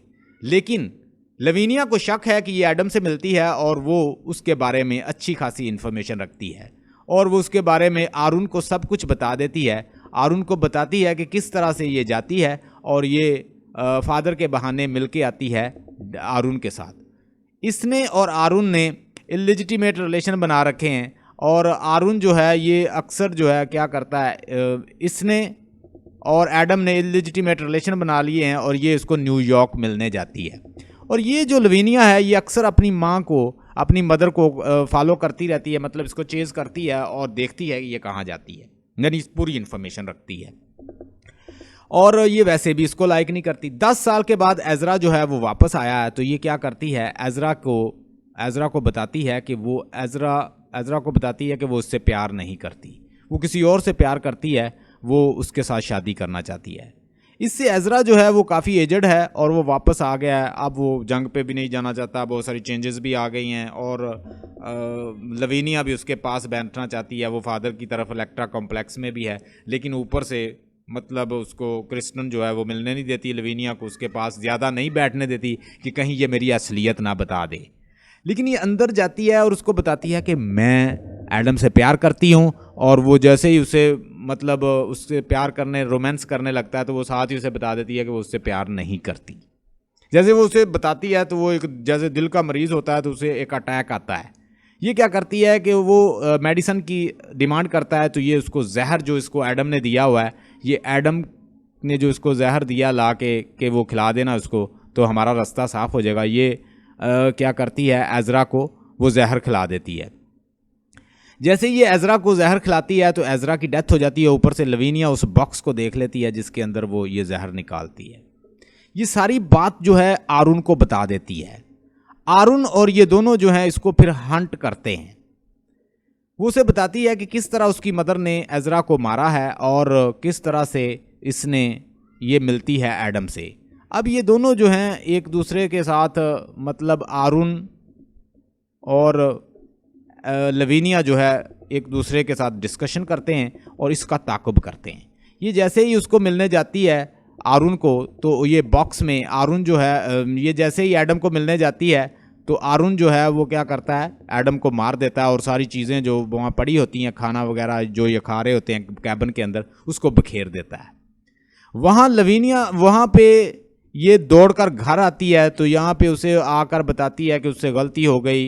एनी हो वो उससे वो कहता है, अरुण कहता है वो इसको माफ़ कर देगा कि अगर वो आइंदा इस तरह की कोई हरकत ना करे। उसकी मदर वो उसके साथ मतलब एक कॉम्प्लेक्स के अंदर है, एक एडिपस कॉम्प्लेक्स के अंदर है, तो अरुण जो है वो अपनी मदर को माफ़ करना चाहता है। लेकिन लवीनिया जो है वो अपनी मदर को हरगिज़ माफ़ नहीं करना चाहती क्योंकि उसने उसके फादर को मारा है और वो गुस्सा करती है। ये अपने बेटे के गले लगती है और उसको बताती है कि वो किस तरह बहक गई थी। तो एनी हो जब ये सारी चीज़ों को देखती है, ये अंदर जाती है और फिर अपने आप को कहती है कि अब एडम के बगैर इसकी ज़िंदगी का क्या फ़ायदा है, क्योंकि अब एजरा भी उसके पास नहीं रहा, एडम भी नहीं रहा, तो ये खुदकुशी कर लेती है, ये अपने आप को कत्ल कर लेती है। दो करैक्टर जो है उनकी डेथ हो चुकी है, एक तो एजरा की, एक सबसे पहले डेविड की हुई फादर की इनके, और उसके बाद एडम की हुई, फिर इसकी हुई क्रिस्टन की। अब दो करैक्टर जो हैं वो रह गए हैं। उन करैक्टर का उसका नाम है, एक का नाम है लवीनिया और दूसरे का नाम क्या है, आरुन। अब आरुन जो है वो अपने आप को बड़ा तन्हा महसूस करता है। आरुन क्या करता है कि वो अपनी सिस्टर लवीनिया के साथ ही इललेजिटिमेट रिलेशन जो है वो उसकी तरह अट्रैक्शन फील करने लग जाता है। इतना कॉम्प्लेक्स इसको आता है। ये इसको रोकती है कि ये ठीक नहीं है, लेकिन ये अक्सर जो है उसको फोर्स करता रहता है। ये मज़ीद क्या करता है, ये एक बुक लिखता है जिसमें सारी दास्तान लिख देता है अपनी मेनान ख़ानदान की। अब ये इसको कहता है, पीटर और हैज़ल इसको मिलने आते हैं। हैज़ल पीटर ये कहती है कि किसी तरह से मेरे भाई और हैज़ल जो है इन दोनों का एक ताल्लुक़ बन जाए दोबारा से, ताकि ये दोनों आपस में शादी कर लें और मैं पीटर से शादी कर लूँ। लेकिन ये एक जाते हैं मिल के एक क्या उसे कहते हैं, सैर पे जाते हैं, एक रेजर्ट पे जाते हैं। वहाँ पे आरुन जो है वो ज़्यादा अट्रैक्शन फील करता है अपनी सिस्टर की तरफ।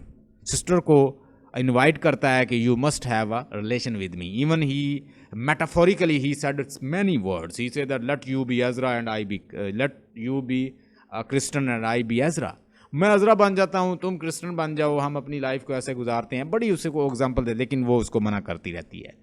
अल्टीमेटली वो उसे धमकी देता है कि अगर तुम मुझसे शादी नहीं करोगी तो मैं ये जो बुक लिखी हुई है मैं ये लोगों को बता दूंगा कि इस तरह के हमारे मेनान ख़ानदान में ये काम रहे हैं। ये कहती कि तुम ये बुक हरगिज़ किसी को नहीं दोगे, मैं उससे शादी नहीं करती। लेकिन ये पीटर से मिलती है और पीटर के साथ शादी का प्लान कर रही है, और जैसे ही इसे पता चलता है कि ये शादी पीटर की तरफ अट्रैक्ट हो रही है तो ये अपने आप को ये खुदकुशी कर लेता है। अब लवीनिया अपने आप को समझती है, अपने आप को एक मुजरिम समझती है कि उसने मेनान ख़ानदान के कितने लोग मारे गए। डेविड की डेथ हुई और उसके बाद यानी एडम की डेथ हुई, उसके बाद एजरा की डेथ हुई, क्रिस्टन की डेथ हुई, अब मेरा भाई भी जो है उसकी भी डेथ होगी। तो ये पीटर के साथ गुफ्तगू कर रही होती है, दोनों डिस्कशन कर रहे होते हैं, तो इसके मुंह से निकल जाता है एडम हैव मी एंड वो से कहती है have me Adam and embrace me Adam. इस तरह की वो उसके मुंह से बातें निकलती हैं। तो जैसे ही उसके मुंह से ये निकलता है तो वो कहती है कि मुझे जो स्पिरिट हैं वो हांट कर रही हैं, दे आर हांटिंग मी, मुझे कहीं चैन नहीं देने देती। तो वो अपने मुलाजम से कहती है, सिथ से, कि वो खुद को बंद कर लेगी और दरवाज़ा बाहर से लॉक कर दो और वो उसी रास्ते पर चलेगी जिस पर एडम यानी उसके फादर गए हैं, जिस पर उसकी मदर गई है, जिस पर उस रास्ते पे भाई गया है। मतलब वो भी खुदकुशी कर लेगी और दरवाज़ा बंद करके खुद को अंदर लॉक कर लेती है। Till death she will remain close in the room. तो इसके ये 3 पार्ट हैं, होम कमिंग, हंटेड और हांटेड। हांटेड मीन जो उसे स्पिरिट नज़र आती हैं उसको हांटेड कहते हैं। Hope you got the point.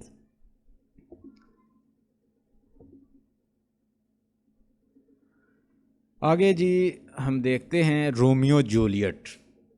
अच्छा, रोमियो जूलियट जो है ये एक स्टोरी है जो शेक्सपियर ने एक प्ले लिखा है, रोमांटिक है, एक रोमांस है, एक लव है, एक लव स्टोरी है। किसके दरमियान? ये जूलियट है, ये रोमियो है और ये जूलियट है। अगर आप देखें तो ये दोनों बड़े खूबसूरत उन्होंने एक्टर और एक्ट्रेस डाले हुए हैं। You can watch movie if you wish. ये है उसके करैक्टर सारे। एक प्रोटैगनिस्ट है, उसका नाम है रोमियो, और दूसरी जो इसकी हीरोइन है उसका नाम है जूलियट। ये दो फैमिली है, एक है मोन्टेगोस फैमिली है और दूसरी है कैपुलेट। मोन्टेगोस जो है ये फैमिली और इसके आपस में लड़ाई रहती है, यानी कैपुलेट फैमिली और मोन्टेग्यूस जो है ये दोनों आपस में लड़ते रहते हैं। ये दो ख़ानदान हैं और इनकी बहुत ज़्यादा आपस में लड़ाई है, मतलब इनके नौकर भी आपस में लड़ते रहते हैं। तो ये काफ़ी सालों से एक दूसरे के साथ लड़ रहे हैं और एक दूसरे को कत्ल करना चाहते हैं, एक दूसरे को मारना चाहते हैं और बहुत ज़्यादा एक दूसरे के साथ इनकी लड़ाइयाँ हैं। ये बेनवेलियो जो है ये फ्रेंड है किसका? जो रोमियो का। यानी ये ख़ानदान, पहले ये करैक्टर इंट्रोड्यूस करवाता हूँ फिर ये करवाता हूँ। और रोमियो जो है ये प्रोटैगनिस्ट है और ये दो फैमिलियों हैं। ये बेटा है किसका? ये लेडी मोन्टेगोस जो है, लेडी मोन्टेगोस और मिस्टर मोन्टेगोस जो इसका ख़ानदान के नाम से ही इसका नाम आया है, ये उसका बेटा है। तो ये जो मोन्टेगो जो ख़ानदान है इसके नाम से ही, यानी ये मिस्टर मोन्टेगो और लेडी मोन्टेगो, इनका बेटा है रोमियो।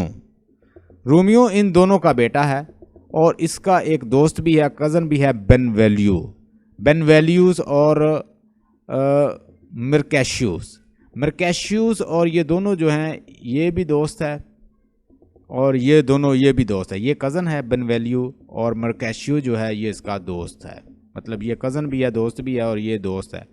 इधर दूसरी साइड में कैपुलेट ख़ानदान में देखें तो यहाँ पे जूलियट है, ये बड़ी खूबसूरत है जूलियट, और जूलियट ताल्लुक़ रखती है कैपुलेट ख़ानदान से जिसका इनके साथ बहुत ज़्यादा दुश्मनी है, मोन्टेगूस फैमिली से। ये एक इसी के ख़ानदान में एक है पेरिस जो कि एक प्रपोज़ल भेजता है जूलियट के लिए और उसका फादर कहता है कि मेरी बेटी अभी छोटी है, अभी बड़ी हो जाए तो तुम ऐसा करना कि एक पार्टी में आना और तुम्हें मैं मिलाऊंगा। किससे? अपनी बेटी से। ये कज़न है टाइबल्ट जो है ये कज़न है किसका? जूलियट का। और ये एक ड्यूल करता है किसके साथ? ये ड्यूल करना चाहता है इस जूलियट के साथ, रोमियो के साथ। रोमियो कहता है कि तुम तो हमारे दुश्मन हो, मेरे साथ ड्यूल करो। ये चूंकि इस ख़ानदान से अब मोहब्बत कर बैठा है जूलियट से, तो ये कहता है मैं तुम्हारे साथ जो नहीं लड़ता। मर्केशियो को गुस्सा आता है कि जो कि दोस्त है इसका, तो वो कहता है कि तुम बुज़दिल हो यार, लड़ते क्यों नहीं हो? तो ये इसको ही कर देता है ड्यूल के लिए, कहता है मेरे साथ तुम लो। टाइबल्ट को कहता है कि तुम मेरे साथ लड़ो। ये दोनों आपस में लड़ते हैं और ये टाइबल्ट जो होता है मर्केशियो को स्टैब कर देता है, उसको कत्ल कर देता है। जब कत्ल कर देता है तो इसको गुस्सा आता है, ये टाइबल्ट जो कि कज़न है जूलियट का, ये उसको मार देता है। इससे दुश्मनी एक दफ़ा फिर और बढ़ जाती है। कैपुलेट मिस्टर और लेडी कैपुलेट जो है और ये मिस्टर कैपुलेट जो है, जो कि लॉर्ड कैपुलेट है, ये फैसला करते हैं कि पेरिस की शादी कर दी जाए किसके साथ? जूलियट के साथ। जूलियट अब मोहब्बत करती थी इससे, तो इससे जो है इन दोनों के दरमियान बहुत मसले मसाइल जो बढ़ जाते हैं। अब ये सलूशन पूछती है कि मैं करूं क्या जूलियट, कि किस तरह। तो यहाँ वहाँ पे एक फ्रायर लॉरेंस होता है, ये फ्रायर लॉरेंस इसको मशवरा देता है कि तुम शादी कर लो, इसका सलूशन यही है। ये सारे करैक्टर हैं, अभी तो मैं करैक्टर आपको इंट्रोड्यूस कर रहा हूँ, उसके बाद समरी भी बताऊँगा। एवरी ईयर कैपुलेट फैमिली जो है एक बहुत बड़ी फीस्ट अरेंज करती है जिसमें खाना खिलाया जाता है, बड़े बड़े लोगों को मिलाया जाता है, और वहाँ पे हमारा जो इसका प्रोटैगनिस्ट है और इसका दोस्त जो होते हैं ये दोनों आ जाते हैं। ये बेनवेलियो जो है ये और रोमियो जो है ये दोनों जो हैं इसको अटेंड करते हैं। सो लेट्स सी, अब हम इसको देखते हैं, इसकी समरी देखते हैं। स्टोरी स्टार्ट होती है, दो फैमिली जो हैं इनके नौकर भी आपस में अक्सर लड़ते रहते हैं और इनकी लड़ाइयाँ, और ये साल साल ये लड़ाई चल रही है, यानी काफ़ी सालों से ये लड़ाई चल रही है। लोग जो हैं इनकी लड़ाई से परेशान हैं, और उस वक्त का जो प्रिंस है, प्रिंस एस्केलस जो है, ये भी बहुत ज़्यादा परेशान है। प्रिंस एस्केलस इनको कहता है कि आप लोग अब अगर लड़ोगे, जो भी लड़ेगा उसे सख्त से सख्त सज़ा दी जाएगी। इनके अक्सर जो है सर्वेंट आपस में लड़ पड़ते या फैमिली मेम्बर लड़ पड़ते। अब ये प्रिंस एस्केलस ने फैसला किया है कि अगर ये मज़ीद तंग करेंगी दोनों फैमिली, तो इनको सख्त से सख्त सज़ा दी जाएगी।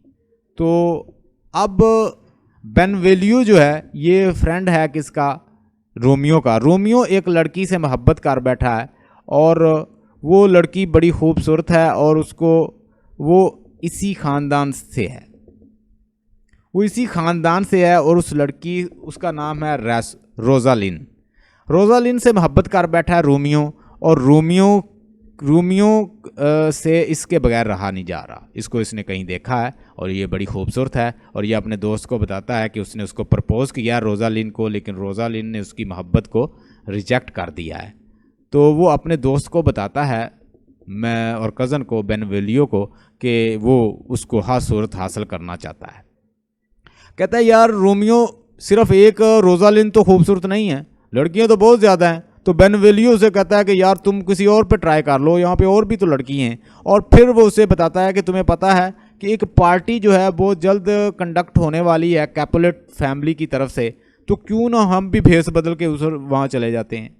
ये क्या करते हैं, भेस बदल के उस कैपुलेट फैमिली का था, वहाँ पे बड़ी बड़ी अरिस्टोक्रेटिक लेडीज़ आएंगी, खूबसूरत लड़कियाँ आएंगी, तुम भी वहाँ पे किसी को देख लेना, भूल जाओ उसको। रोजालिन अगर आपको नहीं लाइक करती तो उसे भूल जाओ। रोमियो को मशवरा देता है ये बेनवेलियो।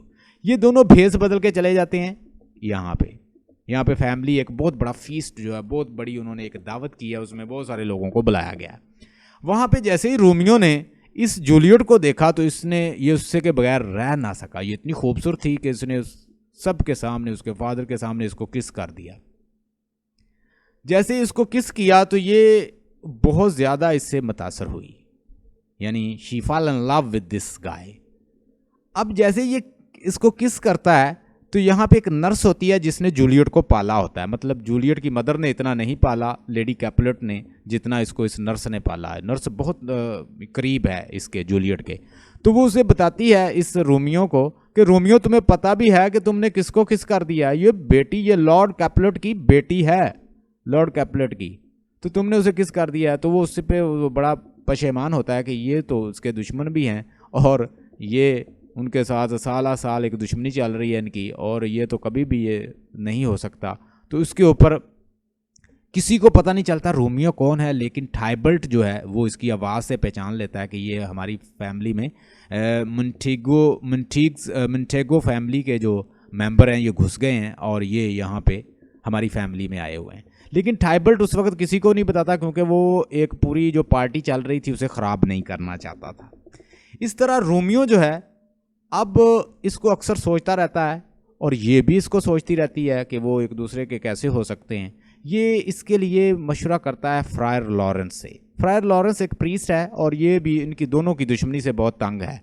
तो वो उसको बताता कहता है, पहले तो तुम कहते थे रोजालिन के बगैर मर रहे हो, अब तुम कह रहे हो कि तुम जूलियट के बगैर नहीं रह सकते। तो वो उसे कहता है कि जूलियट का तुम्हें पता है कौन है, वो कैपुलेट, लॉर्ड कैपुलेट की बेटी है, और तुम्हें पता है कि वो आप लोगों के दुश्मन है। वो कहता है जो भी हो मैं उसे हासिल करना चाहता हूँ। कहता है हाँ, एक मेथड है, तुम ऐसा करो कि उससे शादी कर लो, मैं तुम्हारी शादी करवा दूंगा। ये मिल के बात करते हैं इस नर्स से, जूलियट, उस नर्स ने जिसने जूलियट को पाला है, जूलियट इससे बात करती है, और ये मिल के, फ्रायर भी इनके साथ मिल जाता है। तो ये सारे मिल के प्लान बनाते हैं कि वो इन दोनों की शादी करा देगा। तो नर्स कहती है कि वो अपने घर की, यानी बिल्डिंग के बाहर एक सीढ़ी लगा देगी,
Welcome back.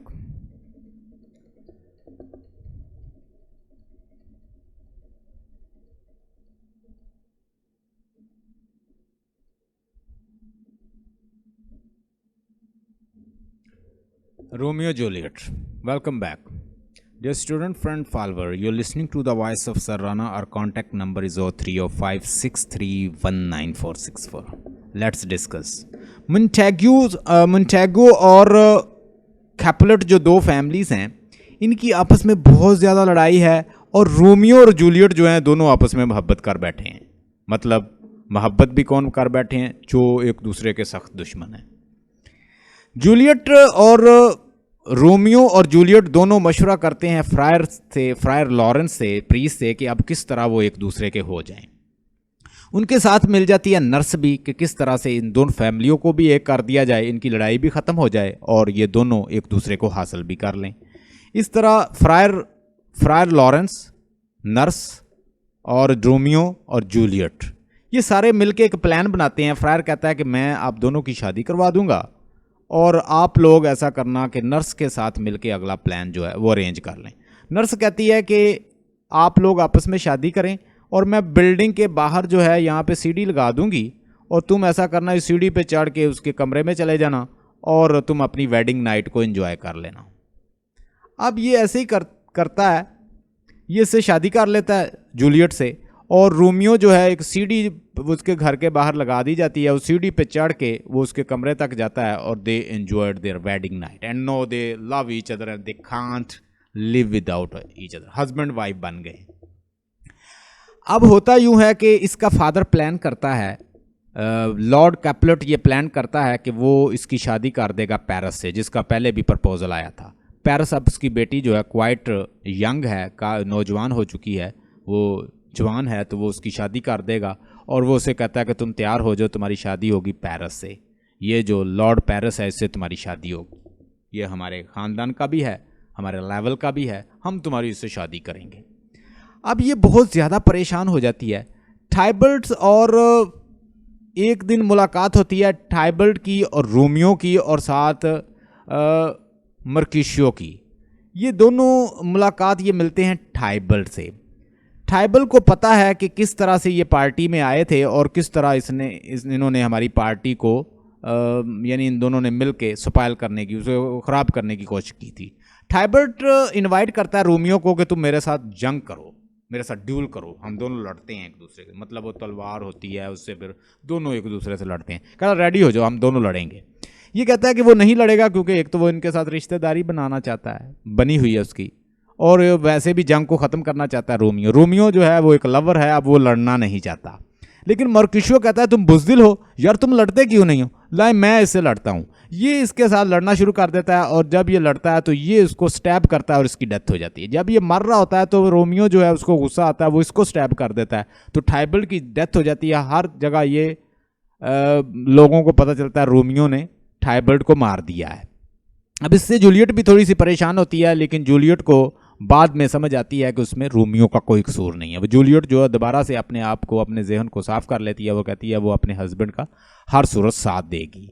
अब ये शादी के लिए मजबूर कर रहे हैं, पेरिस जो है ये भी रेडी है, उधर से ये भी रेडी है, और यहाँ से ये मशवरा करती है फ्रायर के साथ, लॉरेंस के साथ, कि बताएं अब मैं क्या करूँ। अब मुझे हर साइड से क्या आ रही है, मुझे हर साइड से मायूसी ही नज़र आ रही है, मैं क्या करूं, मैं रोमियो के बगैर नहीं रह सकती। जूलियट इसके साथ मशवरा करती है। जूलियट फ्रायर इसको मशवरा देता है कि तुम ऐसा करो, मैं तुम्हें एक इस तरह का शरबत दूंगा, तुम उसे पीना और तुम बेहोश हो जाओगी। जब तुम बेहोश हो जाओगी तो ये तुम्हें दफना देंगे डेफिनेटली, तो तुम बाद में रोमियो आके तुम्हें वहाँ से निकाल ले, क्योंकि तुम तो बेहोशी हुई होगी। ये तुम्हें ख़ास जगह पे रख देंगे, वो कोई उनकी प्लेस होती है, वहाँ पे वो डेड बॉडीज़ को रखते हैं। तो वहाँ पे तुम खुद बहुत ज़िंदा हो जाना बाद में, मतलब तुम नाटक करना कि तुम्हारी डेथ हो गई है, तुम बाद में खुद बहुत तुम्हें होश आएगी और तुम रोमियो के साथ भाग जाना। तो रोमियो तुम्हें वहाँ से भगा के, यानी ये प्लान बनाया, उसमें नर्स भी शामिल है। नर्स जो है इनको मशवरा देती है कि तुम ऐसा ना करो, लेकिन बाद में क्या करती है, जूलियट कहती है कि नहीं, वो हर सूरत अपने हस्बैंड के बगैर नहीं रह सकती, रोमियो के बगैर।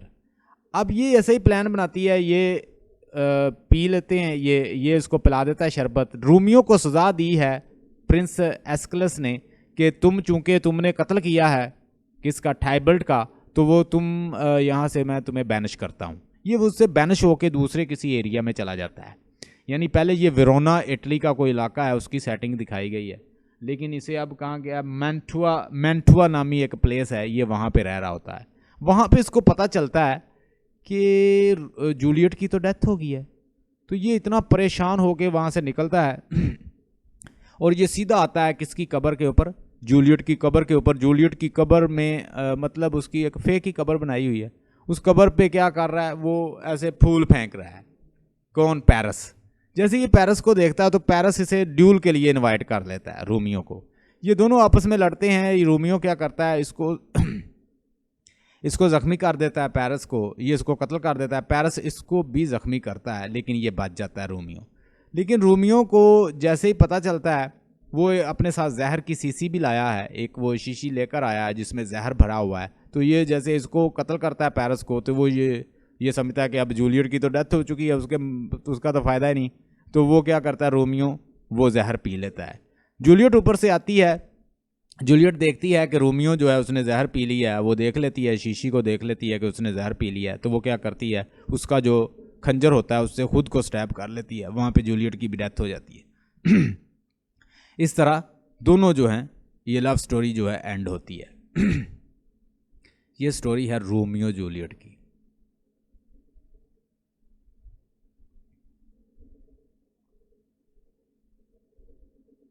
तो लेट्स सी, अब थोड़ा सा डिस्कोर्स एनालिसिस की मैं एक स्लाइड आपके साथ शेयर करता हूँ, उसको भी थोड़ा सा देख लेते हैं।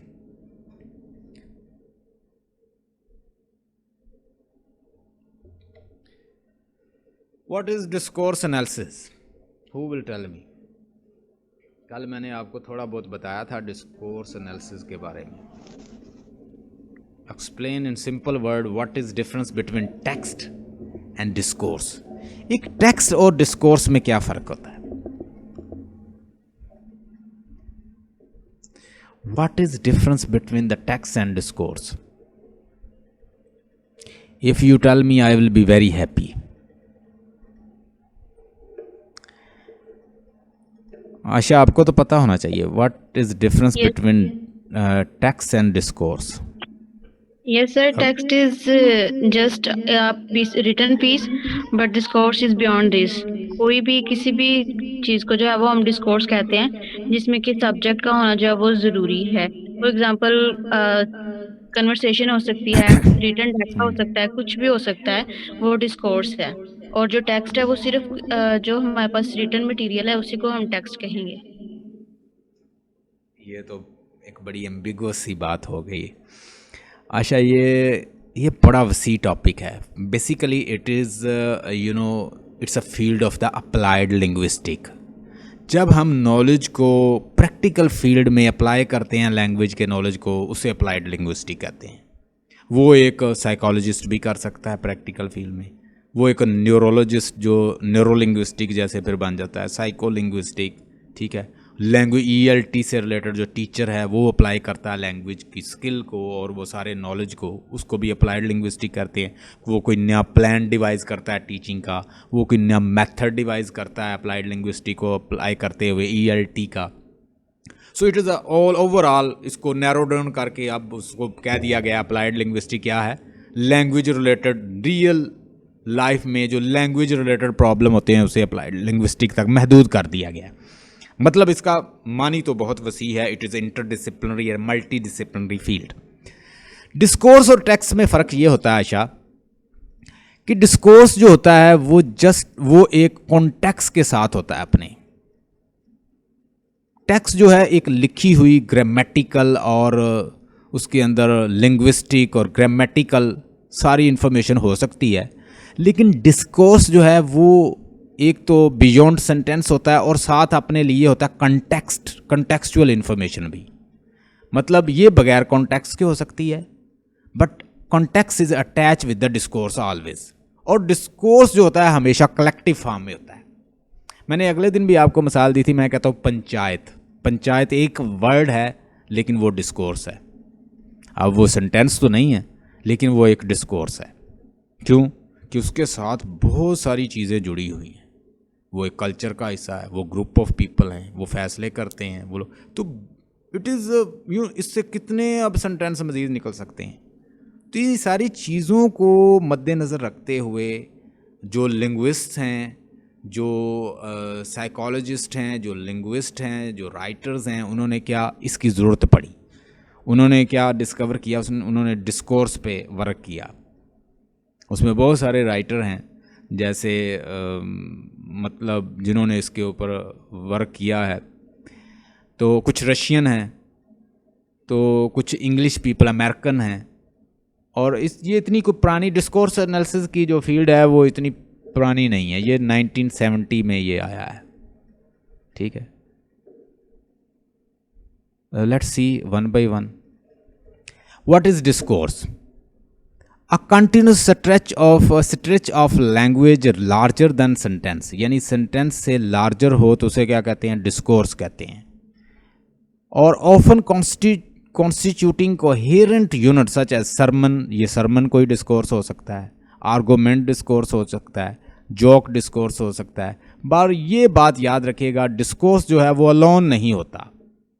एक टेक्स्ट जो है वो जस्ट एक पीस ऑफ टेक्स्ट लिखा हुआ है, उसका कॉन्टेक्स्ट नहीं हो सकता, लेकिन डिस्कोर्स का कॉन्टेक्स्ट ज़रूर होगा।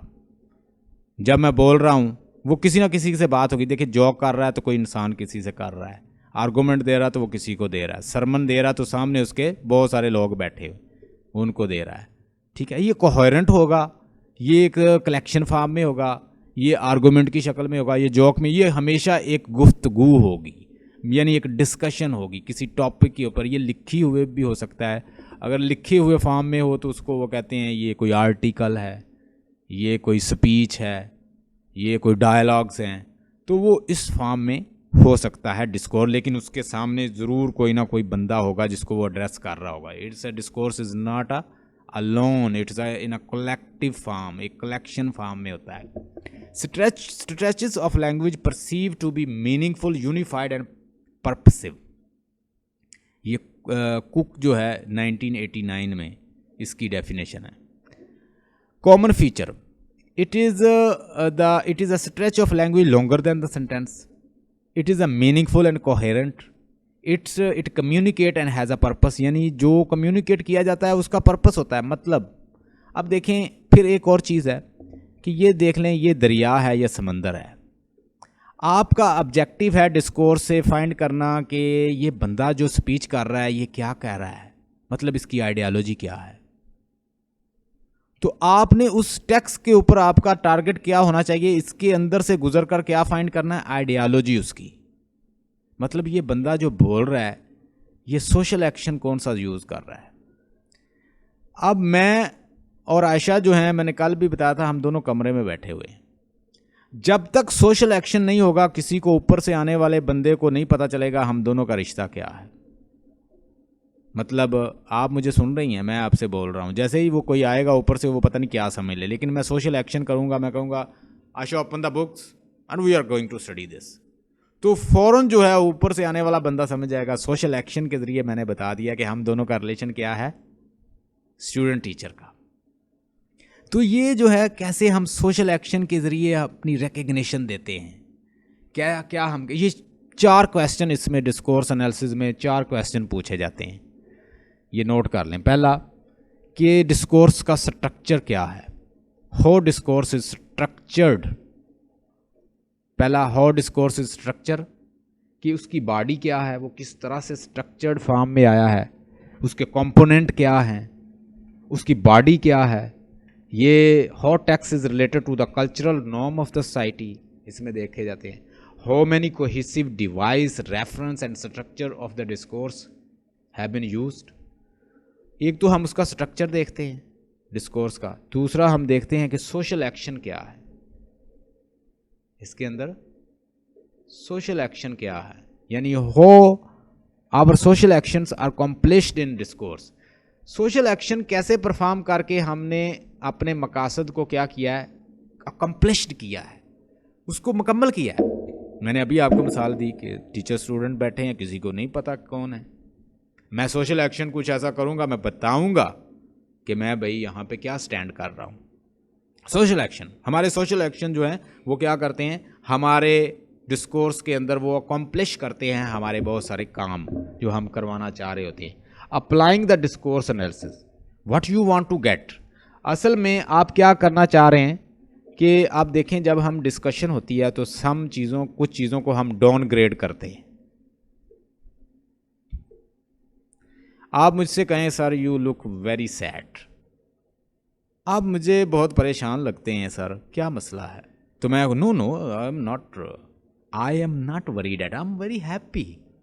मैंने आपको क्या किया, डाउन ग्रेड कर दिया। मतलब आपके जो वर्ड्स हैं मैंने उनको डाउन ग्रेडिंग कैसे होती है, ठीक है, डाउन ग्रेडिंग होती है। फिर हम क्या करते हैं कि अपना अचीवमेंट करते हैं, अपनी बात को अचीव करने की कोशिश करते हैं। अगले की वर्ड को हम डाउन ग्रेड करके उसको रिजेक्ट करके, तो डाउन ग्रेडिंग, फॉर ग्राउंडिंग और एक्सेप्टेंस, बाज़ औक़ात एक्सेप्ट करते हैं हम। तो ये इस तरह हम सोशल एक्शन के ज़रिए कौन से मकासद जो हैं परफॉर्म करते हैं, अचीव करते हैं, ये सारा कुछ देखा जाता है। देखिएगा उसके बाद तीसरा क्वेश्चन, इसके अंदर पहला मैंने स्ट्रक्चर बताया कि उसके स्ट्रक्चर उसका देखा जाता है कि कैसे ये स्ट्रक्चर्ड हुआ है, कंपोनेंट क्या है, किससे ये बना है, डिस्कोर्स एनालिसिस की बॉडी क्या है, इसके अंदर क्या क्या यूज़ हुआ है। दूसरा हम देखते हैं दूसरा मैंने आपको बताया था सोशल एक्शन। हमारे सोशल एक्शन एक डिस्कोर्स एनालिसिस से कैसे अकम्प्लिश होते हैं, हम ये देखते हैं डिस्कोर्स एनालिसिस में। तीसरा हम देखते हैं how our identity is negotiated. अच्छा, आइडेंटिटी आपने कभी देखा होगा कि अगर किसी को पता ना हो कि हम क्या हैं, तो हम बातों बातों में उसे बताने की कोशिश करते हैं। मतलब कहीं पे भी अगर आयशा कहीं पे गई है तो वो कोशिश करेगी कि वो लोगों को बताए कि मेरी क्वालिफ़िकेशन एमए इंग्लिश है और मैंने लिटरेचर और लिंग्विस्टिक दोनों पढ़े हुए। मतलब इससे अगर कोई गुफ्तगू करे तो ये अपनी डिस्कशन में बताने की कोशिश, क्योंकि जो इंसान के पास चीज़ होती है वो आइडेंटिटी दिखाता है। मतलब if I am a professor and I will try my level best to show unto them that I am a professor and I should be identified with this name, मुझे इस नेम के साथ identified किया जाए। तो how our identity is negotiated in the discourse. जो discourse कर रहा होता है वो अपनी आइडेंटिटी कैसे निगोशिएट करता है निगोशिएट। अगर वो टीचर हो, अगर वो डॉक्टर हो, अगर वो स्टूडेंट हो, अगर कोई वो एमफिल कर रहा है तो वो बताएगा, एमफिल के कुछ वर्ड्स ऐसे यूज़ करेगा कि I am using MPhil and I know this and that, I am doing PhD, I know this और दैट. तो how our social actions, how our identity is negotiated in discourse, ये भी देखा जाता है. हम उस डिस्कोर्स के अंदर से फाइंड करते हैं भाई आइडेंटिटी क्या है, इस टेक्स्ट की आइडेंटिटी क्या है, इसमें जो बोलने वाला है उसकी आइडेंटिटी क्या है. क्या वो टीचर है, प्रोफेसर है, कोई डॉक्टर है, कोई सोशियोलॉजिस्ट है, कोई न्यूरोलॉजिस्ट है, क्या है वो.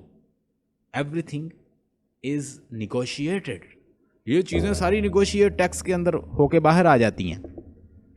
उसके बाद चौथा question, ideology is constructed. How ideology is constructed. हम डिस्कोर्स एनालिस्ट होते हैं तो हम क्या देखते हैं, आइडियोलॉजीज कैसे कंस्ट्रक्ट कर लेते हैं भाई लोग. आपको पता है कि ये लिटरेचर जो आपको टीच किया जा रहा है, इस लिटरेचर के ज़रिए आपको क्या सिखाया जाता है जो कि आप अनकॉन्शियसली सीख जाते हो. कोई बताएगा मुझे. इस लिटरेचर के ज़रिए आपको एक तो इंटरनेशनलिज्म सिखाया जाता है, एक लिबरलिज्म सिखाया जाता है. हम जब नहीं पढ़ते थे इसको तो हम ऐसे नहीं थे. हमने लिबरलिज्म भी सीख लिया, इंटरनेशनलिज्म भी सीख लिया. हम क्या हो गए, इंटरनेशनलिस्ट हो गए. अब हमारी अप्रोच क्या है लिटरेचर वालों की, हम इंटरनेशनलिस्ट हो गए हैं. हमें भाई ये छोटे छोटे मामला, ये जो बोने टाइप लोग होते हैं ना, जिनकी सोच होती है बड़ी लिमिटेड थी, हमारी सोच अब लिमिटेड नहीं रही. क्यों नहीं रही भाई, हमें फ़िक्र होता है कि हम अप्रोच करें इंटरनेशनल लेवल पे लोगों को. हम कोई स्पीच डिलीवर करें तो we try our level best that international people they must learn from us, they should follow us. Since we are linguists and we are expert of language, we try our level best to get maximum audience, whether they belong to India, whether belong to USA or any country. How we wish that? We wish because we are linguists and we have international approach. अब हम international approach रखते हैं. क्यों? क्योंकि हमने literature को पढ़ा, literature ने हमें क्या लिबरल बना दिया है, हमारे आउटलुक को, और ये आइडियोलॉजी टीच की जाती है लिटरेचर के अंदर. तो हम इसको देखेंगे कि how liberal attitude is being taught by following the English syllabus. तो ये भी देखते हैं कि कैसे सिलेबस के ज़रिए ये टीच कर दिया जाता है, उसकी आइडियोलॉजी क्या है, वो आइडियोलॉजी कौन सी कंस्ट्रक्ट की जा रही है डिस्कोर्स के ज़रिए, चाहे वो कोई लिटरेचर हो, चाहे बुक हो, चाहे वो कोई टॉपिक हो, चाहे कोई नावल हो. किसी नावल के अंदर आप अमेरा अहमद के नावल को पढ़ें तो वो कौन सी आइडियोलॉजी करती है बताएं. वो मजहबी आइडियोलॉजी आखिर में प्रिवेल करती है, रिलीजियस करती है ना. चाहे वो जितना भी बताती है आपको, आखिर में वो प्रिवेल क्या कर रही होती है, रिलीजियस डिस्कोर्स देती है. तो हम ये सारी चीज़ें जो हैं इसके अंदर लर्न करते हैं. अब ज़रा देखिएगा, आपको समझ आएगी. It is a stretch of language longer than the sentence, meaningful और कोहेरेंट होता है.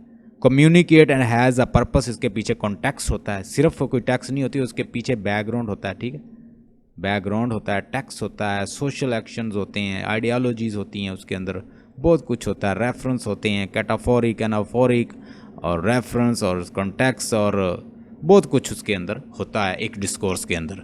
और उसके सोशल मीनिंग होते हैं, कोहेरेंट कल्चरल मीनिंग होते हैं. So it communicates and has a purpose, communicate करता है और उसका एक पर्पस होता है. इट मे बी स्पोकन और रिटन, और ये स्पोकन और रिटन दोनों फॉर्म में हो सकता है. Discourse analysis. When did the study of discourse analysis begin. कोई पूछ ले आपसे एग्जाम में आ जाए तो 1970 में ये स्टार्ट हुई. What is the difference between the text and the discourse. अब यहाँ पे बड़ी अच्छी डेफिनेशन लिखी हुई है, अगर इसका स्नैपशॉट ले लें. Some linguist define discourse the study of the text is in context. इसको डिस्कोर्स कहते हैं कि जब आप टेक्स्ट की कॉन्टेक्स्ट को स्टडी करते हैं तो वो क्या बन जाता है, यानी टेक्स्ट के हम क्या उसके कॉन्टेक्स्ट को स्टडी करते हैं तो वो डिस्कोर्स बन जाता है उसका एनालिसिस. यानी एक टेक्स्ट है, वो कैसे लिखी गई है, उसके सोशल मीनिंग क्या है, उसकी आइडेंटिटी क्या है, उसके अंदर कल्चरल मीनिंग क्या है, कॉन्टेक्चुअल मीनिंग क्या है, प्रैग्मेटिक मीनिंग क्या है, सिमेंटिक मीनिंग क्या है. जब इस लेवल पे उसको स्टडी किया जाता है तो वो क्या बन जाता है, वो एक डिस्कोर्स बन जाता है. In this view discourse is a language in action. देखिए उसने क्या कहा कि डिस्कोर्स जो क्या होता है, एक जो लैंग्वेज एक्शन में होती है, इन एक्शन, वाइब्रेशन, जो फंक्शन कर रही होती है. ठीक है, वो आपका डिस्कोर्स है। And text is a grammatical and meaningful record of the interactions. ये टेक्स्ट जो है वो क्या होता है, मीनिंगफुल और ग्रामेटिकल रिकॉर्ड होता है इंटरेक्शन का। वो जस्ट ग्रामर की हद तक उसके मीनिंग है और उसके ग्रामेटिकल मीनिंग है, लेकिन जब उसको कॉन्टेक्स्ट और सोशल और कॉन्टेक्चुअल और सिचुएशनल और साथ साथ उसकी biographical level, contextual, social, cultural, ये सारे लेवल पे देखा जाता है तो वो डिस्कोर्स बन जाता है। What is context? The context of the text is the information needed to interpret the text and make the sense of it.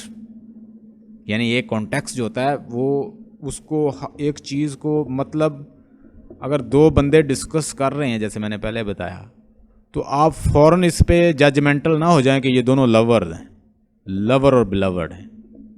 भाई उनको अगर आप उसको ज़रा कॉन्टेक्स्ट के लिहाज से देखें तो हो सकता है कि ये कोई स्टूडेंट टीचर हो, ये क्या हो, ये कोई ये उसकी डॉटर हो, ये उसका फादर हो, ये उसका बहन हो, ये उसका कोई फ्रेंड हो। तो एक चीज़ को जब बहुत सारे एंगल से आप उसको डिकन्स्ट्रक्ट करके उससे कोई चीज़ निकालते हो, डिस्कोर्स एनालिसिस हो जाता है उसका। Information needed to interpret the text and make sense of it and include information about the interlocutors. Interlocutor जो होता है, इंटरलोक्यूटर्स का मतलब क्या होता है? इंटरलोक्यूटर्स मीन जिसमें स्पीकर और लिसनर्स दोनों आते हैं। ऐसी सतह पे रख के, ऐसी प्लेस पे रख के देखा जाता है कि आप स्पीकर और लिसनर को दोनों को आमने सामने रख के कंपेयर करें। इंटरलोक्यूटर्स। तो and the setting times of the place, यानी टाइम क्या है, सेटिंग क्या है उसकी, एंड द स्पीच इवेंट क्या है, and the purpose of the interaction, उनकी पर्पस ऑफ इंट्रैक्शन क्या है। और ये क्या करता है, यानी ये इसके अंदर इंटरलोक्यूटर्स फिर शामिल होता है डिस्कोर्स के अंदर। Discourse analysis, that is the telephones, I am in the bath, I am in the bath. Okay, अब इस चीज़ का ऐसे समझ नहीं आएगी जब हम इसको जब तक एनालाइज नहीं करते, उसकी setting, time, interlocutors. Interlocutors mean दोनों स्पीकर और लिसनर, इन दोनों कहाँ खड़े थे, किससे बोल रहे थे, ये सारी चीज़ों से अगर एनालाइज नहीं करते तो इस टेक्स्ट का पता ही नहीं चलेगा। इसलिए हमें डिस्कोर्स एनालिसिस की ज़रूरत पड़ती है। How do both the speaker manage make sense of what the other says. ठीक है, ये वही चीज़ है जो मैंने आपको बताई। Discourse analysis, example of discourse analysis, ये है सारी एग्जाम्पल डिस्कोर्स एनालिसिस, यानी conversation, lectures, sermons, interview, jokes, speeches, reports, political text, legal text, literature, newspaper, article, यानी रिटन फॉर्म में ये ऐसी फॉर्म में हो सकता है। इसको आपने डिस्कोर्स एनालिसिस करना है और इसके अंदर से वही 4 क्वेश्चन देखने हैं। क्या देखने हैं आशा? 4 क्वेश्चन। वो क्वेश्चन मैंने पहले स्ट्रक्चर देखना है, किसका स्ट्रक्चर फॉर्म कैसे हुआ है। दूसरा कि इसके अंदर देखना है कि सोशल एक्शन क्या है। इसके अंदर हमने देखना है कि आइडियालॉजीज़ क्या है। इसके अंदर देखना है आइडेंटिटी क्या है। तो ये हमें इसका एनालिसिस फ्राहम कर देंगे, ये 4 क्वेश्चन। तो ये सारी चीज़ें और ये सारी चीज़ें, ये आपका डिस्कोर्स यानी स्पोकन और रिटन दोनों में आ गया।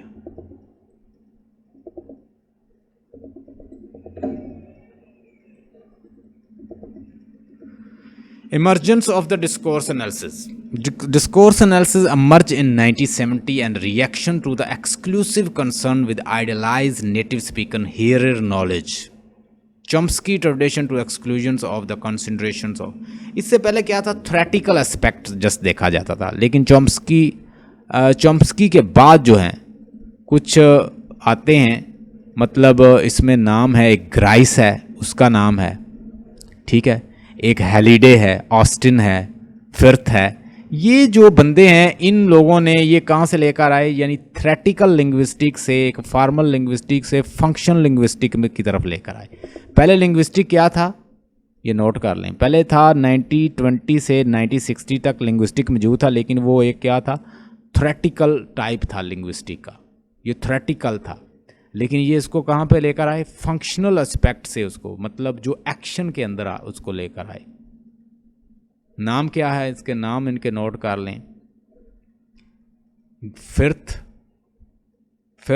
हैलिडे, ग्राइस और ऑस्टन ने इसके ऊपर काफ़ी वर्क किया है। इसका स्नैपशॉट लेना तो ले लें। Discourse analysis, speech act theories, who propose the theories and whence. देखिए, जब एक बात की जाती है तो उसके अंदर वो कहते हैं कि ये चीज़ें होती हैं, यानी कॉन्स्टेंटिव होती है, ठीक है, और एथिकल प्रोपोजिशन उसकी होती है, परफॉर्मेटिव होती है, एक्सपोजिटिव। जैसे कि नाम से ही मैं आपको बता देता हूँ कुछ चीज़ें। ये जो कॉन्स्टेटिव है इसके अंदर कोई ट्रुथ वैल्यू नहीं होती। एथिकल जो होती है उसके अंदर एक मॉरल लेसन, कोई ना कोई लेसन दिया जाता है कि ऐसे करो वैसे करो। ये परफॉर्मेटिव शो करेगा कोई चीज़ परफॉर्म हो रही है। एक्सपोजिटिव कोई चीज़ एक्सपोज करना, ठीक है, खोल के बताना, एक्सपोज कर देना। तो कॉन्स्टेटिव जो है ये किसी चीज़ को जस्ट ऐसी कोई स्टेटमेंट है कि जो एक जस्ट कांस्टेंट है, जिसके अंदर कोई उसको डीकंस्ट्रक्ट नहीं किया जा सकता। देखिएगा, Austin observe that there are sentence that look like statement but have the function other than statings or state of affairs. यानी उसको स्टेटमेंट की तरह लगती है। There is sentence that look like statement but have function other than the stating or state of affair, लेकिन वो उसके function और होते हैं। जैसे उसने कहा कॉन्स्टेटिव होता है, एथिकल होता है, परफॉर्मेटिव होता है, एक्सपोजिटिव हुआ। ये किसने कहा? ऑस्टन ने। लेट्स सी, कहता what is difference between the constative, ethical, proposition, performative and expositive. ये बड़े इंपॉर्टेंट है, इसमें से कोई ना कोई ज़रूर आएगा आपको। अ स्टेटमेंट कहता है कि a statement that is intended to record impart information and that has a truth value, यानी जिसकी कोई ट्रूथ वैल्यू हो, ऐसी स्टेटमेंट जिसकी कोई ट्रूथ वैल्यू हो, एंड कैन बी ट्रू और फॉल्स, और उसको हम ट्रू और फॉल्स जो है साबित कर दें। मतलब मैंने एक स्टेटमेंट दी, मैंने ये कह दिया कि Saudi Arabia is in Asia, ठीक है। अब ये इसकी ट्रूथ वैल्यू भी है और इसको हम प्रूव और डिसप्रूव भी कर सकते हैं। इसको हम फॉल्स भी और ट्रू भी, जो भी है इसमें से। मैं यह कहता हूँ कि पाकिस्तान इज़ नियर इंडिया। अब ये एक स्टेटमेंट है, इसके अंदर ट्रूथ वैल्यू भी है, इसके अंदर मतलब इसको मैं ट्रू और फॉल्स दोनों में इसको साबित कर सकता हूँ। तो जिसको साबित किया जा सके, जिसकी ट्रूथ वैल्यू हो, वो एक स्टेटमेंट कहलाती है। अब कॉन्स्टेंटिव स्टेटमेंट कैसी होती है? A constitutive statement is that is intended to record impart information that has no truth value. उसकी कोई truth value नहीं है। कैसे जी? Can be proved true or false. Can be proved true or false because it has no referent. Has no truth value. Can be proved a true or false. जैसे मैं कह दूँ the king of the France is a bird. अब ये कोई ऐसी कोई statement नहीं है कि ये जस्ट कॉन्स्टेंटिव है, इसको कोई स्पेसिफाई नहीं किया हुआ, बस ऐसे जनरल सी statement the king of the France is bird. लें जी, इसका कोई रेफरेंट नहीं है। अब कौन है बर्ड ये नहीं बताया। An ethical proposition